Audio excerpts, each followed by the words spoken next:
सुस्वागतम सुस्वागतम सुस्वागतम।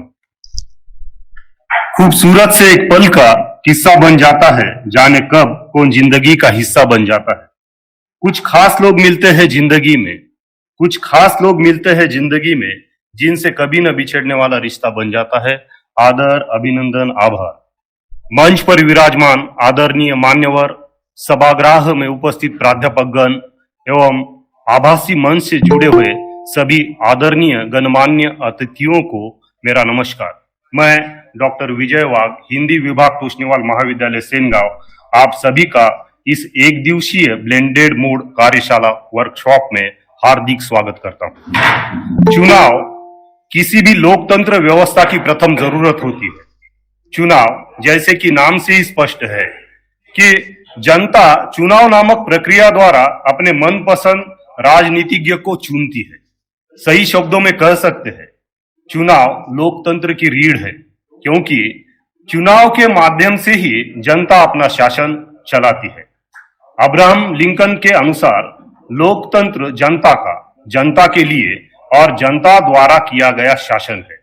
इसी वाक्यांश को आधार बनाकर how to cast vote for university election इस एक दिवसीय ब्लेंडेड मोड कार्यशाला का आयोजन तोशनीवाल महाविद्यालय की ओर से किया जा रहा है और बड़े हर्ष की सहभागी है। और यहाँ पे सभागृह में 35 प्राध्यापक गण उपस्थित है। मंच पर विराजमान एक दिवसीय कार्यशाला के अध्यक्ष प्राचार्य doctor S G Talnikar sir, Toshniwal महाविद्यालय सेनगांव, इनसे मैं निवेदन करता हूं कि वे अध्यक्षीय स्थान स्वीकार करें। आभासी मंच पर उपस्थित कार्यशाला के प्रमुख उद्घाटक माननीय श्री ब्रिज गोपाल जी तोशनीवाल, अध्यक्ष श्री गजानन शिक्षण प्रसारक मंडल एल्दरी कैंप, प्रमुख अतिथि श्रीमान रमन जी तोशनीवाल, अध्यक्ष महाविद्यालय विकास समिति, प्रमुख उपस्थिति doctor Rajesh Joshi, IQAC coordinator Toshniwal महाविद्यालय सेनगांव, कार्यशाला के समन्वयक doctor UL Sahu, head department of geology, doctor Sandeep Markad, assistant professor of fishery science, प्राध्यापक Arvind Naik, assistant professor of dairy science. इस कार्यशाला के रिसोर्स पर्सन है doctor Rajesh Gore, head department of English, doctor Dhanaji Patil, head department of fishery science, doctor Datta Sawant, assistant professor of English, doctor Bhagwan Ghute, assistant professor of geology. In सभी विद्वत जनों का मैं हृदय से स्वागत करता हूं। भारतीय परंपरा के अनुसार प्रमुख अतिथियों का स्वागत करना यह हमारी संस्कृति है, इसलिए मंच पर विराजमान अतिथियों का स्वागत करना मैं मेरा कर्तव्य समझता हूं। एक दिवसीय कार्यशाला के अध्यक्ष प्राचार्य doctor S G Talnikar sir का स्वागत करने के लिए मैं निवेदन करता हूं डॉक्टर नलवार सर से वे प्राचार्य महोदय का पुष्पगुच्छ देकर स्वागत करें। Doctor Nalwar sir.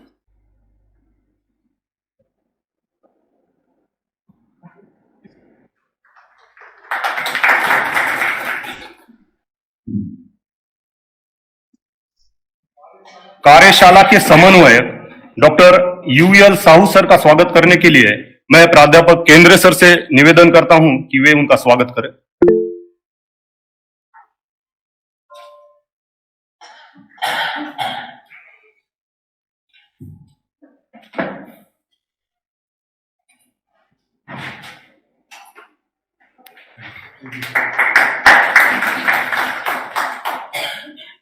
कार्यशाला के समन्वयक डॉक्टर संदीप मरकड़ सर का स्वागत करने के लिए मैं डॉक्टर नवगंकर सर से निवेदन करता हूं कि वे उनका स्वागत करें।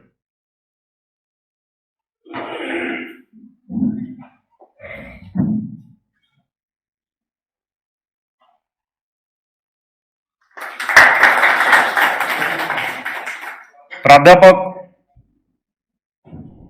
अरविंद नाइक सर का स्वागत करने के लिए मैं डॉक्टर पजई सर से निवेदन करता हूं कि वे अरविंद नाइक सर का स्वागत करें।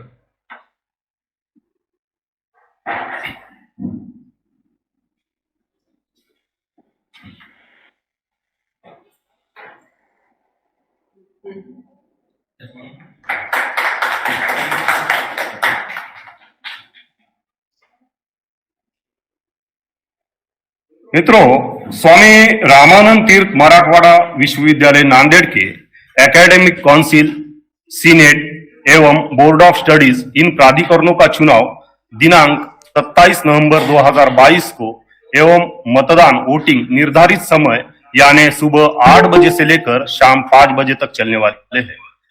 इस चुनाव में जो उम्मीदवार चुनाव लड़ने वाले हैं और जो मतदाता वोटर मतदान करने वाले हैं, सर्वप्रथम इन सभी महानुभावों का तोष्णीवाल महाविद्यालय के परिवार की ओर से उनको मैं बहुत बहुत शुभकामनाएं देता हूं। आज के इस एक दिवसीय कार्यशाला के प्रास्ताविक के लिए मैं हमारे महाविद्यालय के IPSC coordinator doctor Rajesh Joshi sir से निवेदन करता हूं कि वे कार्यशाला का प्रास्ताविक doctor Rajesh Joshi.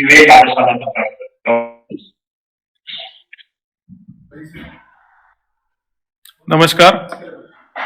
The chairman for today's workshop, the Honorable Principal of our college, Professor Dr. H.G. Tarnikar sir, all my dear senior colleagues present over here in the physical mode, as well as the dear participant present by the virtual method. As every one of us is well aware that elections are the impregnable part of democracy, and it is necessary to choose peoples who can build the nation if we are considering about the elections at nationwide. But managing something, maybe an educational system or maybe a group, it requires certain leaders who leads them. The leadership quality may be of different kind, which we can consider for development of knowledge, which we can consider for development of student, and by the virtue of that, we are adding the values for the nation building. Today's workshop organized by our college, my all dear faculty members. The preface for this program organization is, as we know, there are so many faculty members who knows the structure of the university working, but the proper methodology of their appointments, their selections and their work culture. This is necessity to know everyone, because those peoples who have joined or those who knows the structure to a little extent needs to know the duties and responsibilities of these peoples, because we know how to elect them. We know it is necessary to elect certain peoples for making the functioning of the university, but we forget to a some extent what are the duties of these peoples, what are the responsibilities of these peoples. But at the same time, there is responsibility and duty of voters too. The program that is organized by our college, it is categorically divided into certain categories. We can call it as structured. Like one of professor of our college, Dr. R.S. Gore, he is going to deliver about structure of university authorities. Since we know very few authorities working over there at the university, but we don't know how they are democratically working. So it is necessary for us to get to know about the structure of university authorities, hierarchy of university authorities and their work and duties. Their role and responsibilities, that is explained by Dr. D.W. Patil. He is a head at Department of Fishery at our college. Since the responsibility of everyone who is elected through us and his duties that he has to disseminate, it must be known to us. But voting, that is also one of the very critical methodology, as we know that this is a preferential voting. So we just have to provide certain preference like 1, 2, 3, or we need to elect members for academic, we need to elect members for Senate, and as well as we need to elect members for Board of Studies too. And all those are through the preferential methodology.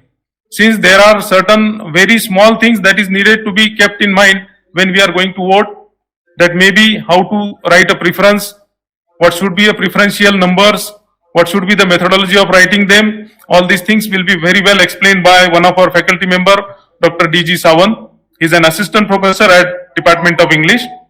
At the same time, all these casted vote must be counted in a proper sense. It has certain methodology of counting these votes. It has certain methodology of counting vote casted as a preference 1, vote casted as preference number 2, means to whose number 2 are counted and to whose number 1 that is in excess are to be transferred to another one. All these things must be known to everyone, since there are lot of candidates, means those lot of candidates, those which are contesting the election, but they are means a few of them are aware about these methodologies. But it is one of the very good activity that is carried by the faculty members of our institute to make everyone aware about all these methods. I am really very much fortunate that not only these activities, but at most of the cases, the institution is tries for providing an extension activities not only for student but also in-house faculty members and ex-house faculty members too. Means those faculty members which are pertaining from Toshniwal Arts and Commerce College, they are always provided with the extension activities that could be very useful for the student, also useful for the personal development, research development of the faculties which are working over here at Toshniwal College. But at the same time, the faculty members of our college are also trying to work for the faculty members, those which are outside our college.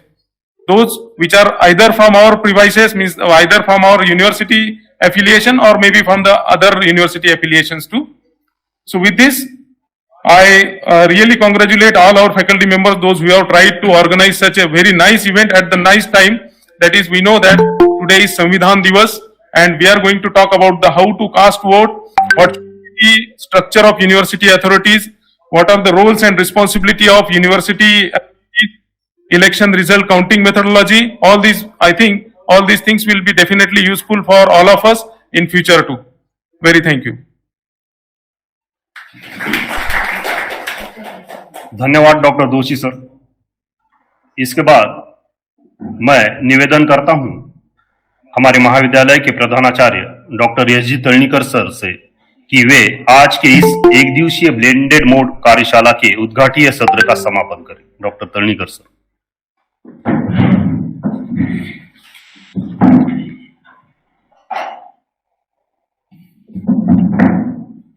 आजच्या एक दिवसीय कार्यशाळेमध्ये सहभागी असणाऱ्या सर्व विद्वान मित्रांना नमस्कार।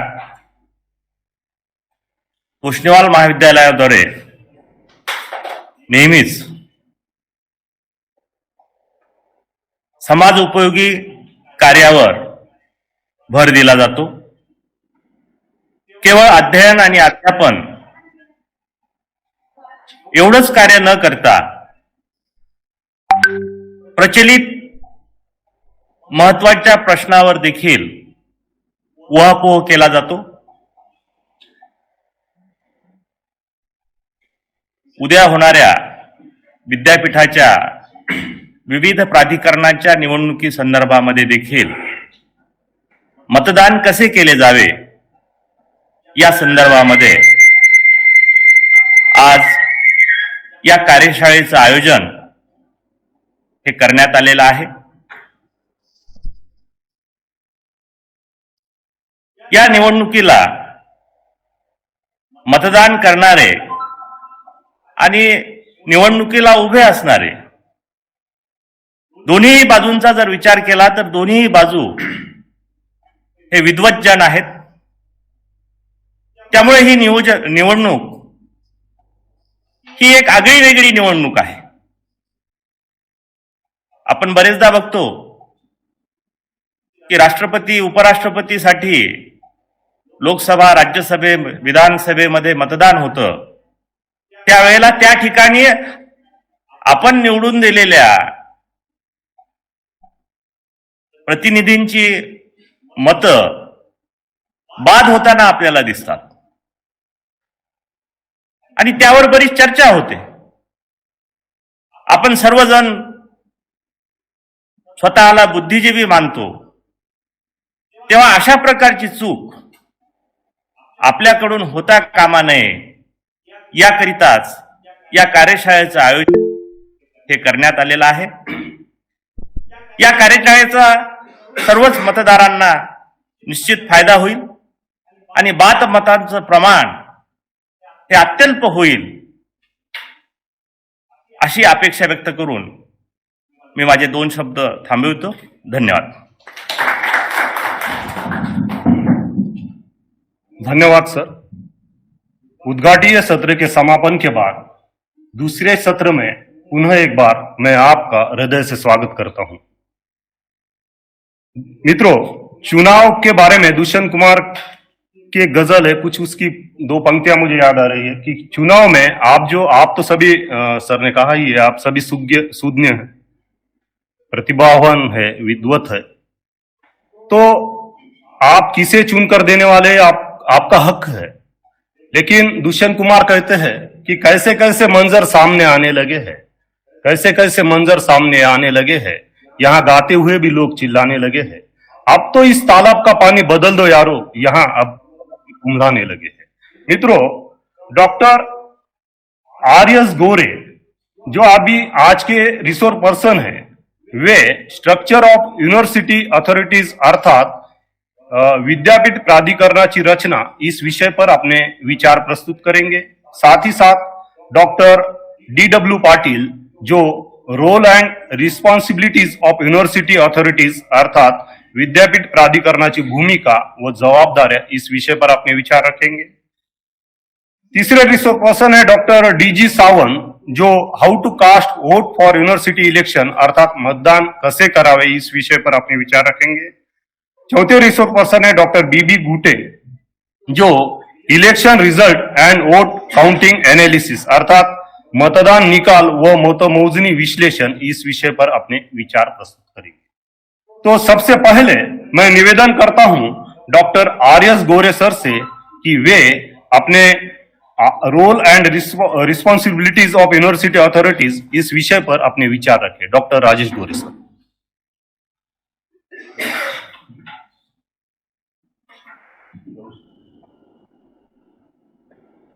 धन्यवाद सर।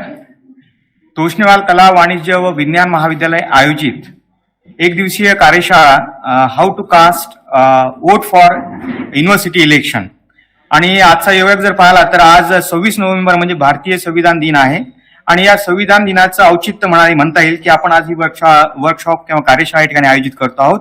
तर या अनुषंगाने आपण सर्वजण डॉक्टर बाबासाहेब आंबेडकरांना विनम्र अभिवादन करूया। त्यांनी एक चांगली संविधान आपल्या भारताला दिलं जेणेकरून सर्वांना याच्यामध्ये मतदानाचा अधिकार आहे। तुम्ही सर्वजण मतदानाचा अधिकार हा लोकशाही पद्धतीने बजावू शकता। तर या ज्या वर्कशॉपमध्ये आजच्या कार्यशाळेसाठी लाभलेले सन्माननीय व्यासपीठावर उपस्थित असलेले महाविद्यालयाचे प्राचार्य डॉक्टर HG तळणीकर सर या कार्यशाळेचे अध्यक्ष, त्यानंतर या आमच्या महाविद्यालयाचे IQAC coordinator doctor Rajesh Joshi sir जे या ठिकाणी उपस्थित आहेत प्रमुख पाहुणे म्हणून, आणि आभासी पद्धतीने आणि फिजिकल पद्धतीने उपस्थित असलेले सर्व श्रोतेगण आणि सन्माननीय माझे सर्व सहकारी हे सर्वजण या ठिकाणी उत्स्फूर्तपणे या कार्यशाळेसाठी उपस्थित आहेत। आणि या कार्यशाळेचा मुख्य उद्देश हा आहे की उद्या होऊ घातलेल्या विद्यापीठ निवडणुका ज्या आहेत त्या विद्यापीठ निवडणुकामध्ये आपल्या सर्वांना आपल्या मतदानाचे अधिकार कशा प्रकारे बजावता येतील आणि मतदान करत असताना विद्यापीठाची वेगवेगळी प्राधिकरणं कोणकोणती आहेत आणि या प्राधिकरणांची रचना कशा पद्धतीने केली जाते आणि त्या प्राधिकरणावर निर्वाचित लोक किती असतात, त्याचप्रमाणे इलेक्टेड लोक म्हणजे निवडून दिलेले लोक किती असतात याची आपल्याला कधी इत्थंभूत माहिती नसते। आणि या अनुषंगाने हे होईल की आपल्या सर्वांना विद्यापीठाची प्राधिकरणं कोणकोणती आहेत आणि त्याच्यावर कशा पद्धतीनं व्यक्ती हे निवडून दिले जातात किंवा नाम निर्देशित केले जातात त्या अनुषंगाने या ठिकाणी बोलणार आहे। माझा विषय आहे स्ट्रक्चर ऑफ युनिव्हर्सिटी ऑथॉरिटीज म्हणजे विद्यापीठाची विविध प्राधिकरणांची रचना किंवा बांधणी कशा प्रकारे केली जाते त्या अनुषंगाने या ठिकाणी आपल्याला माहिती सांगणार आहे।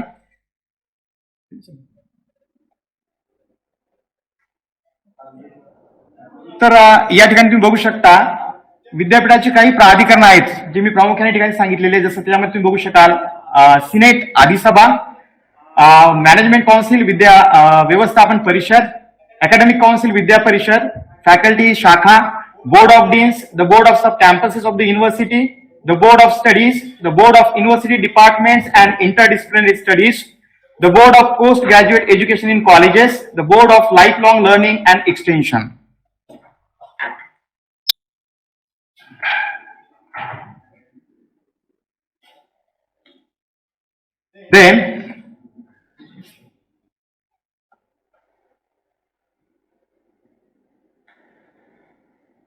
Then board of examination and evaluation, the board of information technology, the board of national and international business, the board of innovation, incubation and enterprise, the board of students development, the board of sports and physical education, the board of research, and such other bodies are designed by the statutes to be the authorities of the university.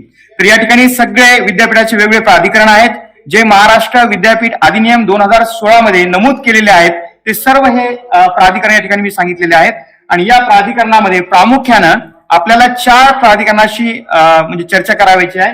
त्यामध्ये प्रामुख्याने आपण बघू शकतो की जे 4 जी प्राधिकरणं आहेत त्याच्यामध्ये प्रामुख्याने आपल्याला पाहायचं द सिनेट, ज्याला आपण आदिसभा म्हणतो, मॅनेजमेंट काउन्सिल, व्यवस्थापन परिषद, अकॅडमिक काउन्सिल, विद्या परिषद आणि बोर्ड ऑफ स्टडीज अभ्यास मंडळ. या 4ही प्राधिकरणापैकी आपल्याला 3 प्राधिकरण जे आहेत ज्याच्यावर आपल्याला उमेदवार निवडून द्यावायचे आहेत त्याच्यामध्ये प्रामुख्याने द सिनेट, ज्याला आदिसभा म्हणतो, देन विद्या परिषद आणि अभ्यास मंडळ, या 3ही प्राधिकरणावर आपल्याला उमेदवार निवडून द्यावायचे आहेत. व्यवस्थापन परिषदेवर उमेदवार हे निर्वाचित केले जातात. त्या अनुषंगाने आपण सर्व सविस्तर माहिती या ठिकाणी पाहणार आहोत. आता अधिसभेची रचना कशा प्रकारची असते, अधिसभेमध्ये कोण कोण सभासद असतात, तर कुलपती हा अधिसभेचा पदसिद्ध अध्यक्ष असतो. त्याचनंतर चान्सलर, जर कुलपती जर अनुपस्थित असतील तर त्यांच्या अनुपस्थितीमध्ये त्या ठिकाणी कुलगुरू हे या अधिसभेचे अध्यक्ष असतात. Then pro vice chancellor, dean of faculties, the board of director of board of examination and evaluation, the finance and account officer, the director of sub campuses of the university, the director of innovation, incubation and linkages, the director of higher education and his nominee not below the rank of JD.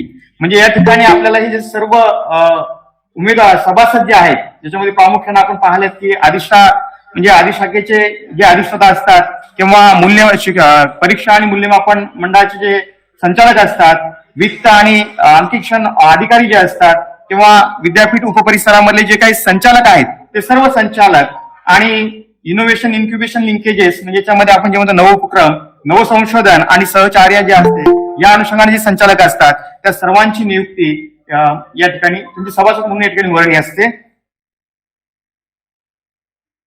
त्यानंतर तंत्र शिक्षणाचा संचालक तो या ठिकाणी अधिसभेमध्ये असतो. जर तो अनुपस्थित असेल तर त्याचा नॉमिनी म्हणून त्या ठिकाणी त्याचा प्रतिनिधी म्हणून JD, जॉईंट डायरेक्टर, सहसंचालक हा त्या ठिकाणी असतो. आणि तो जरी असेल तर त्याचा प्रतिनिधी म्हणून not below the rank of JD असा व्यक्ती त्या ठिकाणी प्रतिनिधी म्हणून असतो. देन ज्या म्हणजे प्रत्येक विद्यापीठामध्ये जे लायब्ररीज असतात ज्याला आपण नॉलेज रिसोर्स सेंटर असं म्हणतो, या म्हणजे लायब्ररीचे किंवा ग्रंथालयाचे जे संचालक असतात ते या ठिकाणी सभासद असतात. आणि आपण आता इथे पाहतो जे मी दिलंय 10 प्रिन्सिपल 6 आणि 10 हे जे आहे हे आपल्याला म्हणजे निवडणुकीद्वारे निवडून द्यावायचे उमेदवार आहेत. ज्याच्यामध्ये प्रामुख्याने 10 प्राचार्य हे त्या विद्यापीठाशी संलग्नित असलेल्या महाविद्यालयाचे असतील. त्याच्यामध्ये 5 प्राचार्य हे ओपन संवर्गातून आणि 5 प्राचार्य हे राखीव संवर्गातून. तर राखीव संवर्गामध्ये SC, ST, DNT, NT, OBC आणि महिला या संवर्गातून हे सगळे उमेदवार जात असतात.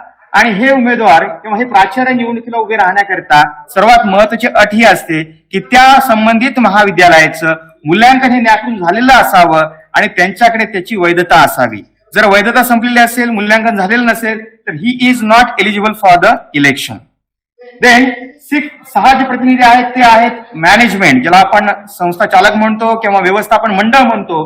तर या व्यवस्थापन मंडळातून 6 उमेदवार दिले जातात. त्याच्यामध्ये प्रामुख्याने 4 ओपन संवर्गातून, एक reservation as per rotation SC, ST, NT, OBC याच्यामधून जातो आणि एक महिला असते. Then the president and secretary university students council म्हणजे विद्यार्थी परिषदेचा जो अध्यक्ष असतो आणि सचिव असतो तोही या ठिकाणी सभासद असतो. 10 teachers elected by the collegium teacher. सिनेटमध्ये आपण जे आता उद्या होऊ घातलेली निवडणूक आहे त्याच्यामध्ये आपल्याला 10 अध्यापक निवडून द्यावायचे आहेत. त्या 10 अध्यापकांपैकी 5 अध्यापक हे ओपन संवर्गातून असतील आणि 5 अध्यापक हे राखीव संवर्गातून असतील. Then 3 teachers elected from university teachers म्हणजे 3 जे अध्यापक आहेत त्या विद्यापीठ संकुलातून निवडून द्यावायचे आहेत. त्याच्यामध्ये एक ओपन संवर्गातून, एक रिझर्वेशन आणि एक महिला संवर्गातून. 10 रजिस्टर्ड ग्रॅज्युएट्स, जसं आपण पाहिलं की पदवीधर मतदारसंघातून मागे निवडणुका होऊन गेल्यात, तर या पदवीधर मतदारसंघातून आपल्याला 10 उमेदवार निवडून द्यायचे, 5 ओपन संवर्गातून आणि 5 राखीव संवर्गातून. आणि 10 जे प्रतिनिधी आहेत ते कुलपती नाम निर्देशित केलेले असतात, ज्याच्यामध्ये 4 प्रतिनिधी जे आहेत ते शेती, सामाजिक कार्य, सहकार चळवळ, वैध म्हणजे लिगल मॅटर्स, लिगल याच्यातून, फायनान्शियल, वित्त, बँकिंग आणि सांस्कृतिक कार्यक्रमाच्या किंवा उपक्रमाद्वारे यातून आपल्याला 4 व्यक्ती या ठिकाणी कुलपतीकडून नाम निर्देशित केले जातात. त्यानंतर 6 ज्या व्यक्ती आहेत, 1 फ्रॉम इंडस्ट्री, दुसरा जो व्यक्ती आहे तो शिक्षण तज्ञ असतो आणि त्यानंतरचा पुढचा जो व्यक्ती आहे तो वैज्ञानिक असतो. 1 person from performing fine arts and sports म्हणजे ललित कला आणि क्रीडा या क्षेत्रातून एक व्यक्ती दिला जातो. आणि शेवटचा जो व्यक्ती आहे म्हणजे जो actively involved in women development, senior citizens, welfare और कम्युनिकेशन अँड मीडिया. या अशा पद्धतीने 6 व्यक्ती हे या ठिकाणी दिले जातात वेगवेगळ्या क्षेत्रामधून. अशा रीतीने एकंदरीत 10 व्यक्तीचं नामनिर्देशन हे कुलपतीद्वारे केलं जातं. त्यानंतर 2 persons nominated by the vice chancellor. 2 व्यक्तींचं नामनिर्देशन हे कुलगुरू स्वतः करतात, ज्याच्यामध्ये एक जो व्यक्ती असतो हा विद्यापीठ परिसरातील शिक्षकेतर कर्मचाऱ्यांमधून असतो आणि एक व्यक्ती जो असतो विद्यापीठाशी संलग्नित जे महाविद्यालय आहेत त्या महाविद्यालयातील नॉन टीचिंग म्हणजे आपण शिक्षकेतर कर्मचारी म्हणून त्यातून तो दिला जातो. असे 2 प्रतिनिधी या ठिकाणी असतात. देन 2 मेंबर जे आहेत पुन्हा 2 सदस्य आणि 1 सदस्य, 2 आणि 1 अशा अनुक्रमे हे विधानसभा आणि विधान परिषदेच्या अध्यक्षामार्फत या ठिकाणी नाम निर्देशित केले जातात 2.5 वर्षाच्या कालावधी करता. देन पुढचा जो मेंबर आहे तो जो आहे तो दिला जातो एकतर नगर परिषद किंवा ज्याला आपण म्हणतो महानगरपालिका या ठिकाणाहून तो नाम निर्देशित केला जातो 1 वर्षाच्या कालावधीसाठी कुलगुरूद्वारे. देन पुढचा जो उमेदवार आहे तो म्हणजे 1 रिप्रेझेंटेटिव्ह फ्रॉम एज्युकेशन कमिटी, ज्याला आपण शैक्षणिक समिती म्हणतो ऑफ जिल्हा परिषद. या जिल्हा परिषदेच्या शैक्षणिक समित्या असतात त्याहून एक उमेदवार दिला जातो आणि तो जो उमेदवार आहे तो विद्यापीठ टेरिटरीतला असला पाहिजे सर्वात महत्वाचं. आणि त्याचं नॉमिनेशन जे आहे ते कुलगुरूद्वारे केलं जातं आणि इट इज जर रिझर्वेशन म्हणून जर असेल तर त्याचं म्हणजे जर असेल तर त्याचं 1 year रोटेशन त्या ठिकाणी असतं. देन रजिस्ट्रार, मेंबर आणि सेक्रेटरी. म्हणजे या ठिकाणी आम्ही तुम्हाला सांगू इच्छितो या सर्व निवडणूक प्रक्रियेचा जर निर्वाचन अधिकारी कोण असेल तर तो म्हणजे कुलसचिव. त्याच्या मार्फत ही सर्व प्रक्रिया या ठिकाणी चालत असते विद्यापीठाची. देन या ठिकाणी चान्सलर जो आहे म्हणजे कुलपती जे असतात ते या अधिसभेचे पदसिद्ध अध्यक्ष असतात आणि त्यांच्या अनुपस्थितीमध्ये कुलगुरू हे त्या ठिकाणी अध्यक्ष असतात. अधिसभेची प्रत्येक वर्षामधून 2 मीटिंग 2 बैठका अनिवार्य असतात आणि एक वार्षिक बैठक या ठिकाणी घेतली जाते. जर आपण खाली पाहिलं एक तुम्हाला फिगर दिसते 7439, तर याच्यामध्ये एकूण जे सभासद आहेत ते आहेत 74. या 74 सभासदापैकी 39 सभासद जे आहेत ते निवडणूक प्रक्रियेद्वारे आपण या ठिकाणी निवडून देत असतो. आता खाली तुम्ही बघाल पण इथे स्केच तुम्हाला दिसते या स्ट्रक्चरमध्ये 10 college teacher, 3 university teacher, 10 principal, 10 graduates आणि 6 जे आहेत जे आपण म्हणतो संचालक जे असतात व्यवस्थापन मंडळाचे किंवा अध्यक्ष जे असतात कॉलेजेसचे त्यांच्यामधून 6 प्रतिनिधी या ठिकाणी आपल्याला निवडून द्यावायचे आहेत. असं एकंदरीत हा अधिसभेची रचना असते. त्यानंतर आता व्यवस्थापन परिषद याची रचना कशा प्रकारची असते जसं तुम्ही पाहिला तर व्यवस्थापन परिषदेचा उल्लेख सुद्धा महाराष्ट्र विद्यापीठ अधिनियम याच्यामध्ये केलेला आहे. त्या अनुषंगाने सर्वात महत्वाची प्राधिकरण हे विद्यापीठाचं असतं. याच ठिकाणी धोरणाची आखणी आणि त्याची अंमलबजावणी केली जाते. आता या मॅनेजमेंट काउन्सिलमध्ये जे म्हणजे मेंबर्स असतात त्याचे वर्षातून जवळपास 4 बैठका या ठिकाणी घेतल्या जातात आणि याच्यामध्ये कोण कोण व्यक्ती असतात की त्यांचे सभासद म्हणून कार्य असतं. त्याच्यामध्ये प्रामुख्यानं व्हाईस चान्सलर जो चेअरपर्सन असतो, the pro VC, 1 eminent person from the field of education, industry, agriculture, commerce, banking, finance, social, cultural and other fields nominated by VC. Then 2 deans nominated by VC for 2.5 years. 1 head or director nominated by VC from directors of the university departments. म्हणजे ठिकाणी संबंधित विभागाचा विभाग प्रमुख किंवा संचालक हा 1 वर्षासाठी कुलगुरूकडून नॉमिनेट केला जातो. विद्यापीठाचा तो प्रामुख्याने असला पाहिजे. देन 2 प्राचार्य जे आहेत ज्यांची सिनेटवर ऑलरेडी निवड झालेली आहे. निवड झालेल्या प्रिन्सिपल पैकी किंवा प्राचार्यांपैकी 2 उमेदवार या ठिकाणी एक ओपन मधून आणि एक राखीव संवर्गातून दिला जातो. पण याची सर्वात महत्वाची कंडिशन ही आहे की ते प्राचार्य त्या अधिसभेचे सदस्य असले पाहिजे. देन एक त्यानंतर 2 टीचर्स ऑफ रेकग्नाइज कॉलेजेस म्हणजे 2 अध्यापक त्या संलग्नित महाविद्यालयातील किंवा नामांकित संस्थेतील जे सिनेटमध्ये निवडून आलेले आहेत आणि त्याच्यापैकी एक उमेदवार हा ओपन संवर्गातून आणि एक हा राखीव संवर्गातून या ठिकाणी दिला जातो ज्याचं कायम सभासदत्व अधिसभेवर असतं. देन पुन्हा 2 जे आहेत 2 व्यवस्थापन मंडळाचे जे प्रतिनिधी असतात त्यापैकी 2 व्यक्ती या ठिकाणी दिले जातात जे सिनेटचे अधिकृत सभासद असतात आणि मेंबर सुद्धा असतात. त्याच्यापैकी एक ओपनचा आणि एक रिझर्वेशनचा असतो. 2 पदवीधर ज्यांची सिनेटवर निवड झालेली आहे त्याच्यापैकी एक हा ओपन संवर्गातून आणि एक हा राखीव संवर्गातून. 2 सभासद जे अकॅडमिक काउन्सिलमध्ये असतात त्याच्यापैकी एक हा म्हणजे अध्यापकामधून गेलेला असतो आणि एक जो म्हणजे काउन्सिलचा मेंबर सभासद असतो आणि एक जो असतो तो म्हणजे महिला. एक सभासद हा इलेक्टेड फ्रॉम द टीचर अध्यापक आणि दुसरी महिला अशी 2 सभासद या ठिकाणी दिले जातात. त्यानंतर एक विद्वान व्यक्ती म्हणजे ज्याला म्हणता येईल expert from the institute of organisation national repute nominated by VC in consultation with the chancellor, की कुलगुरू हे कुलपती सोबत सल्ला मसलत करून या ठिकाणी एक विद्वान किंवा एक्सपर्ट व्यक्तीची नेमणूक करतात. त्यानंतर उच्च शिक्षणाचे जे सचिव असतात त्यांची सुद्धा या ठिकाणी सभासद म्हणून हे असते. तर याचे ते जर नसतील तर त्यांच्या अनुपस्थितीमध्ये त्यांचे नॉमिनी म्हणून त्या ठिकाणी उपसचिव किंवा the member who is below not below the rank of JD असा व्यक्ती त्या ठिकाणी नॉमिनेट केला जातो. संचालक हायर एज्युकेशन म्हणजे पुन्हा उच्च संचालक संचालक उच्च शिक्षण किंवा त्यांची नॉमिनी JD जॉईंट डायरेक्टर या ठिकाणी प्रतिनिधी म्हणून काम करतात. डायरेक्टर टेक्निकल एज्युकेशन ते जर नसतील तर त्यांचे नॉमिनी म्हणून असा व्यक्ती की जो JD रँकच्या बिलो नाही किंवा खालचा नाही. देन रजिस्ट्रार, मेंबर आणि सेक्रेटरी हे सर्व सभासद याचे व्यवस्थापन काउन्सिलचे असतात. Then finance account officer, director, board of examination evaluation shall be इन्व्हायटी of MC. आता या ठिकाणी वित्त आणि अंकेक्षण जे अधिकारी असतात किंवा परीक्षा आणि मूल्यमापन विभागाचे जे सहसंचालक असतात यांची नियुक्ती या ठिकाणी आमंत्रित इन्व्हायटी म्हणून केलेली असते. But they have no rights of voting in the management council, पण त्यांना मात्र मतदानाचा अधिकार नसतो. Then president of the university student council, बघा आता इथे सर्वात महत्वाचं की विद्यापीठ विद्यार्थी परिषद जी असते त्याचा जो सदस्य अध्यक्ष जो असतो तो सुद्धा याचा सभासद असतो, पण he can not attend the meeting. पण जेव्हा त्याला इन्व्हाइट केलं जातं तेव्हा मात्र तो मीटिंग अटेंड करू शकतो. आता असा जो प्रेसिडेंट आहे त्याला वर्षातून 3 वेळा त्या ठिकाणी बोलवलं जातं. कशाबद्दल? तर त्या विद्यार्थ्याच्या विकासाच्या संदर्भात किंवा विद्यार्थी कल्याणकारी काही योजना असतील त्या संदर्भात त्या अनुषंगाने चर्चा करण्यासाठी अशा विद्यार्थी म्हणजे अध्यक्षाला विद्यार्थी प्रतिनिधी म्हणून त्या ठिकाणी आमंत्रित केले जातात. आणि आता आपण खाली पाहतो की हिअर 23 जे सदस्य आहेत that is nominated on management council of the university, की 23 सदस्यांचे अशा प्रकारे नामनिर्देशन या सभागृहावर केलं जातं. Then structure of academic council, आता हे सुद्धा सर्वात महत्वाचं. आता जसं आपण म्हटलं की सगळे सिनेट असेल, अकॅडमिक काउन्सिल असेल किंवा बोर्ड ऑफ स्टडीज असेल, सगळे जे निर्णय होतात त्या निर्णयाची जी म्हणजे मंजुरी जी असते मंजुरी देण्याचं काम हे मॅनेजमेंट काउन्सिलचं असतं. आता अकॅडमिक काउन्सिल जे आहे, अकॅडमिक काउन्सिल सर्वात महत्वाचं कार्य जे आपण आता तुम्हाला पाठीचं सांगतेच पुढे. आता त्याच्यामध्ये सर्वात महत्वाचं कार्य म्हणजे ही एक सर्वात महत्वाची principal authority of the university in academics. Academics सर्वात महत्वाची परिषद आहे म्हणजे प्राधिकरण आहे. आणि what is the responsibility of this academic council to maintain the standards of teaching, research, evaluation in the university and affiliated colleges. म्हणजे तुमच्या महाविद्यालयामध्ये असो किंवा विद्यापीठामध्ये असो अध्यापन, संशोधन आणि मूल्यमापन या तिन्ही गोष्टींचा दर्जा राखण्याची जबाबदारी असते ती या अकॅडमिक काउन्सिलची असते.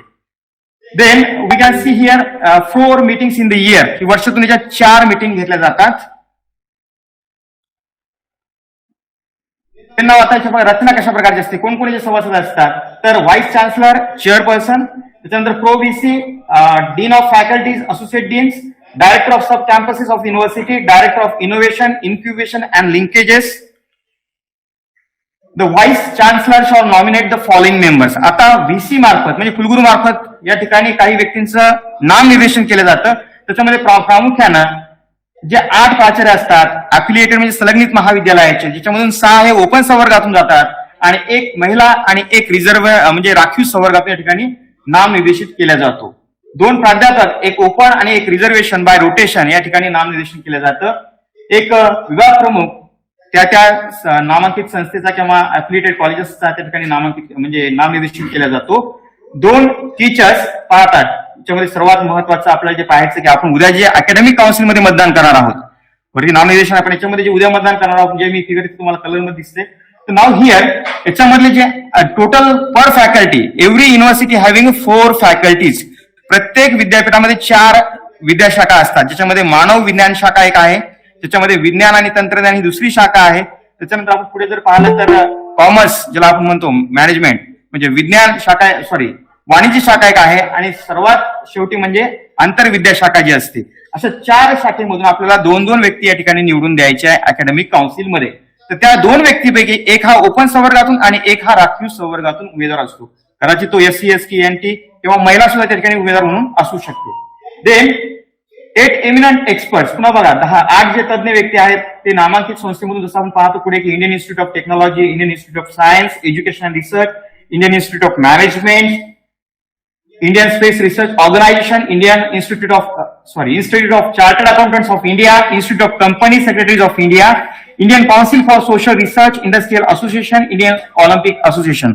अशा नामांकित संस्थेमधून आपल्याला 8 व्यक्ती या ठिकाणी कुलगुरू मार्फत नामनिर्देशित केले जातात. त्यानंतर संचालक उच्च शिक्षण किंवा त्याचा प्रतिनिधी म्हणून या ठिकाणी सभासद असतो.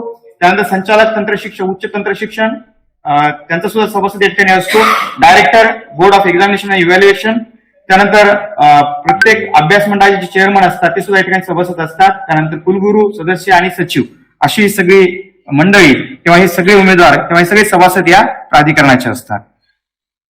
Then structure of board of studies. बघा सगळ्यात महत्वाचं आपल्या सर्वांसाठी, कॉलेजेसचे असो की मग प्रत्येकडे हा जो चर्चा विषय चालला की सध्या सगळे लोक आपल्याला येऊन भेटतात आणि अभ्यास मंडळाच्या बाबतीत जे काय रणधुमाळी सध्या सगळीकडे चालू आहे त्या अनुषंगाने या बोर्ड ऑफ स्टडीज मध्ये कोण कोण व्यक्ती असतात. आता आपल्याला माहिती फक्त आपण 3च लोक इलेक्शन करून देतो आणि 3 लोक आपण नॉन हेड मधून देतो. बाकी आपल्याला काही जास्त माहिती नाही की आपण कसे याच्यामध्ये लोक जात असतात. नाव सी हिअर. आता बघा board of studies of every subject म्हणजे विद्यापीठामध्ये प्रत्येक विषयाला एक अभ्यास मंडळ असतं आणि या अभ्यास मंडळाचं म्हणजे प्रामुख्याने जे कार्य असतं ते म्हणजे करिक्युलम ठेवणं आणि मान्यता देणं किंवा विद्यार्थ्या अनुरूप कशा प्रकारे आपल्याला सिलेबस फ्रेमिंग करता येईल या अनुषंगाने या बोर्ड ऑफ स्टडीजचं महत्वाचं कार्य असतं. Board of studies shall consist following members. आता त्याच्यामध्ये कोण कोण सभासद असतात तर विद्यापीठामध्ये जे काही विभाग असतात त्यांचे हेड, त्याचप्रमाणे अफिलिएटेड संलग्नित जे महाविद्यालय असतात त्यांचे विभाग प्रमुख, त्या विषयाचे त्या संबंधित, आणि 6 teachers having minimum 10 years of teaching experience. बघा जसं आपण पाहतो की अभ्यास मंडळामध्ये फक्त हेडच उभे राहू शकतात, नॉन हेड उभे राहू शकत नाही. पण नॉन हेडला सुद्धा तेवढाच अधिकार आहे. 3 नॉन हेड हे नाम निर्देशित केले जातात कुलगुरूकडून. आता ते अध्यापक आहेत ज्यांना 10 वर्षाचा अनुभव आहे आणि ते VC द्वारे नामनिर्देशित केले जातात. कोणासोबत सल्लामसलत करून तर त्या संबंधित विषयाच्या अधिष्ठात्यासोबत चर्चा. त्याच्यामध्ये प्रामुख्याने एक पहिला शिक्षक जो असतो, अध्यापक जो असतो, फुल time teacher of the university departments in the relevant subject म्हणजे विद्यापीठामध्ये असलेले जे डिपार्टमेंट असतात त्या विषयाचे, त्याच्यामधून एक व्यक्ती, एक अध्यापक त्या ठिकाणी दिला जातो. Then 2 teachers from recognise PG teachers म्हणजे बघा ज्या 2 अशा अध्यापक की जे रेकग्नाइज नामांकित पीजी टीचर्स असतात, ज्यांचं नामांकन झालेलं असतं आणि त्यांच्या महाविद्यालयामध्ये पीजी कोर्सेस किंवा पीजी प्रोग्राम चालवले जातात त्या विषयाचे, असे व्यक्ती या ठिकाणी असतात. 3 non head teachers from affiliated colleges संलग्नित महाविद्यालयामधून 3 नॉन हेड मधून या ठिकाणी व्यक्ती नाम निर्देशित केले जातात कुलगुरूच्या माध्यमातून. Then 3 heads of the departments from affiliated colleges elected from the head of concern department. आणि 3 जे विभाग प्रमुख असतात किंवा 3 जे सभासद असतात ते संबंधित महाविद्यालयाच्या संलग्नित महाविद्यालयाच्या विभाग प्रमुखामार्फत इलेक्शन पद्धतीने या ठिकाणी निवडून दिले जातात. आता आपण पाहतो की in the first meeting of BS जी BS ची पहिली बैठक होते, या बैठकीमध्ये सेक्शन 65 मध्ये जेव्हा ही बैठक होते या बैठकीमध्ये पहिल्यांदा चेअरमन ठरवला जातो संबंधित विषयाच्या मंडळाचा. तर हा चेअरमन ठरत असताना elected chairman of BS shall be a post graduate recognised teacher and imparting teaching to PG students. म्हणजे 2 कंडिशन असतात चेअरमनसाठी. पहिल्यांदा तो PG टीचर असावा आणि दुसरी महत्वाची गोष्ट की तो त्याच्या महाविद्यालयामध्ये किंवा संबंधित संस्थेमध्ये तो विद्यार्थ्यांना PG शिकवणारा असला पाहिजे. प्रामुख्याने 2 असतात. जर ते असतील कम्प्लीट तरच तो त्या अभ्यास मंडळाचा चेअरमन होऊ शकतो. एक प्राध्यापक जो असतो तो फ्रॉम अदर युनिव्हर्सिटी या ठिकाणी घेतला जातो आणि 4 एक्सपर्ट्स पुन्हा 4 तज्ञ व्यक्ती जे वेगळ्या हेडमध्ये घेतल्या गेले. त्याचा पहिला व्यक्ती जो आहे तो बघा या ठिकाणी असिस्टंट डायरेक्टर असतो. National laboratories institution recognised institutions or industry or experts in the related field having at least 1 reference book in the subject or 3 research papers recognized national and international journals. अशा प्रकारे जर असेल तर त्या व्यक्तीच्या ठिकाणी नामनिर्देशन होतं. एक तज्ञ व्यक्ती त्या विषयाचा त्या ठिकाणी एकच तज्ञ व्यक्ती त्या ठिकाणी नामनिर्देशित केला जातो. पुन्हा एक eminent person from the related subject industries association and professional body अशा त्याच्यातून एक व्यक्ती त्या ठिकाणी घेतला जातो. 1 person at least 10 years working ownership advisory consultancy in the field of relevant subject. एक व्यक्ती ज्यांना सल्लागार मंडळावर काम करायचं असतं त्यासाठी एक सल्लागार मंडळातून एक व्यक्ती घेतला जातो अभ्यास मंडळावर. तर अशा ठिकाणी आपण पाहतो ही जी रचना आहे या रचनेमध्ये सर्वात महत्वाचा जो पार्ट असतो पुन्हा विद्यार्थ्याला कुठं प्रतिनिधित्व आहे का, तर त्या अनुषंगाने मागच्या वर्षामध्ये जे काय UG मध्ये PG मध्ये जे काय टॉप रँक स्टुडंट असतील अशा विद्यार्थ्यांमधून 2 सभासद पण विद्यार्थी सभासद म्हणून या ठिकाणी घेतले जातात की ज्यांच्यासोबत त्या संबंधित अभ्यासक्रमाच्या अनुषंगानं काय जी रचना असेल किंवा उजळणी असेल त्या अनुषंगानं त्या विषयाची चर्चा केली जाते. अशी 2 प्रतिनिधी या ठिकाणी असतात. आता आपण खाली पाहतो की टोटल जे मेंबर्स असतात बोर्ड ऑफ स्टडीजला ते असतात 15 मेंबर्स आणि या 15 पैकी फक्त आपण 3च सभासद जे आहेत किंवा 3 जे लोक आहेत ते फक्त आपण निवडणूक प्रक्रियेद्वारे उद्या निवडून देणार आहोत. तर अशी ही एकंदरीत रचना आहे बोर्ड ऑफ स्टडीजची. तर अशा अनुषंगाने आपल्याला काही गोष्टी माहीत नसतात ते उहापोह या ठिकाणी झाला. जर म्हणजे तुम्हाला याच्या अनुषंगाने काही प्रश्न असतील तर तुम्ही व कार्यशाळेच्या शेवटच्या टप्प्यामध्ये ते विचारू शकता. तर या ठिकाणी मी थांबतो आणि तुम्ही सर्वांनी मला या ठिकाणी शांततेने ऐकून घेतलं आणि त्याबद्दल सर्वांचे धन्यवाद आणि मला या ठिकाणी बोलण्याची संधी दिली त्याबद्दल संयोजकांचे सुद्धा आभार आणि thank you so much for listening me.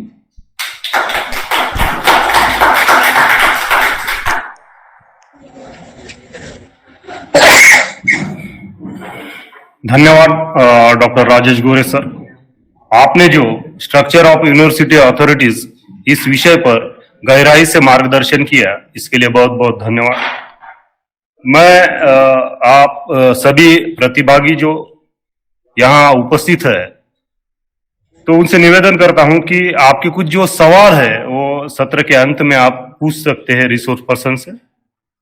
इसके बाद मैं डॉक्टर DW पाटिल जो role and responsibilities of university authorities अर्थात विद्यापीठ प्राधिकरणाची भूमिका व जबाबदाऱ्या इस विषय पर अपने विचार रखे। Doctor Dhanaji Patil sir. धन्यवाद वाघ सर। आत्ताच आपल्याला गोरे सरांनी जे विद्यापीठाचे प्राधिकरण आहेत आणि होऊ घातलेले निवडणुका आहेत त्यातले महत्वाचे 4 प्राधिकरण ज्यामध्ये आपण वोटिंग करणार आहे किंवा मतदान करणार आहे त्या प्राधिकरणाचे रचना गोरे सरांनी सांगितले। मी त्यांचे कार्य आणि त्यांचे अधिकार थोडस सांगण्याचा प्रयत्न करत आहोत। पहिला जे प्राधिकरण आहे अधिसभा, हे अधिसभा हे प्राधिकरण हे वित्तीय अंदाज व अर्थसंकल्पीय नियोजन विद्यापीठासाठी ठरवून देतं आणि त्यासाठी कार्य करतं। त्याच्यामध्ये ते युनिव्हर्सिटीला सजेशन किंवा सुधारण्यासाठी मार्गदर्शन करतं जेणेकरून academic research development and administration and governance मध्ये सुधारणा होईल। एक अकॅडमिक प्रोग्राम्स म्हणजे शैक्षणिक कार्यक्रम आणि सहाय्यक शैक्षणिक कार्यक्रमाचं ते पुनर्वलोकन करून विद्यापीठाला देतं। सजेस्ट न्यू अकॅडमिक प्रोग्राम, एखादा प्रोग्राम नवीन अकॅडमिक प्रोग्राम चालू करायचा असेल तर तो सिनेट मधूनच प्रस्ताव जातो। Suggest measure for improvement and development of university हे त्यांचं महत्वाचं कार्य आहे। आणि ज्या आपण डिग्र्या दिल्या आहेत त्या सगळ्यांना ऑनरी डिग्री देण्याचं काम मॅनेजमेंटच्या रिकमेंडेशननी करण्याचं काम सिनेट मेंबर करतात। Review board of policy and programmes for university, आणि जे पॉलिसी विद्यापीठ ठरवतं त्या पॉलिसी पुनर्वलोकन करणं, त्या बदलणं किंवा नवीन पॉलिसी आणण्याचंही काम सिनेट सभागृह करतं। Approve budget, annual report, annual accounts and related documents and करतं। Approve comprehensive perspective plans, annual plans for the location, एखादं कॉलेज बदलायचं असेल, त्याची जागा बदलायची असेल तर त्यासाठी लोकेशन ठरवतं। Review and adopt report of student grievances, redressals and development as well as sports.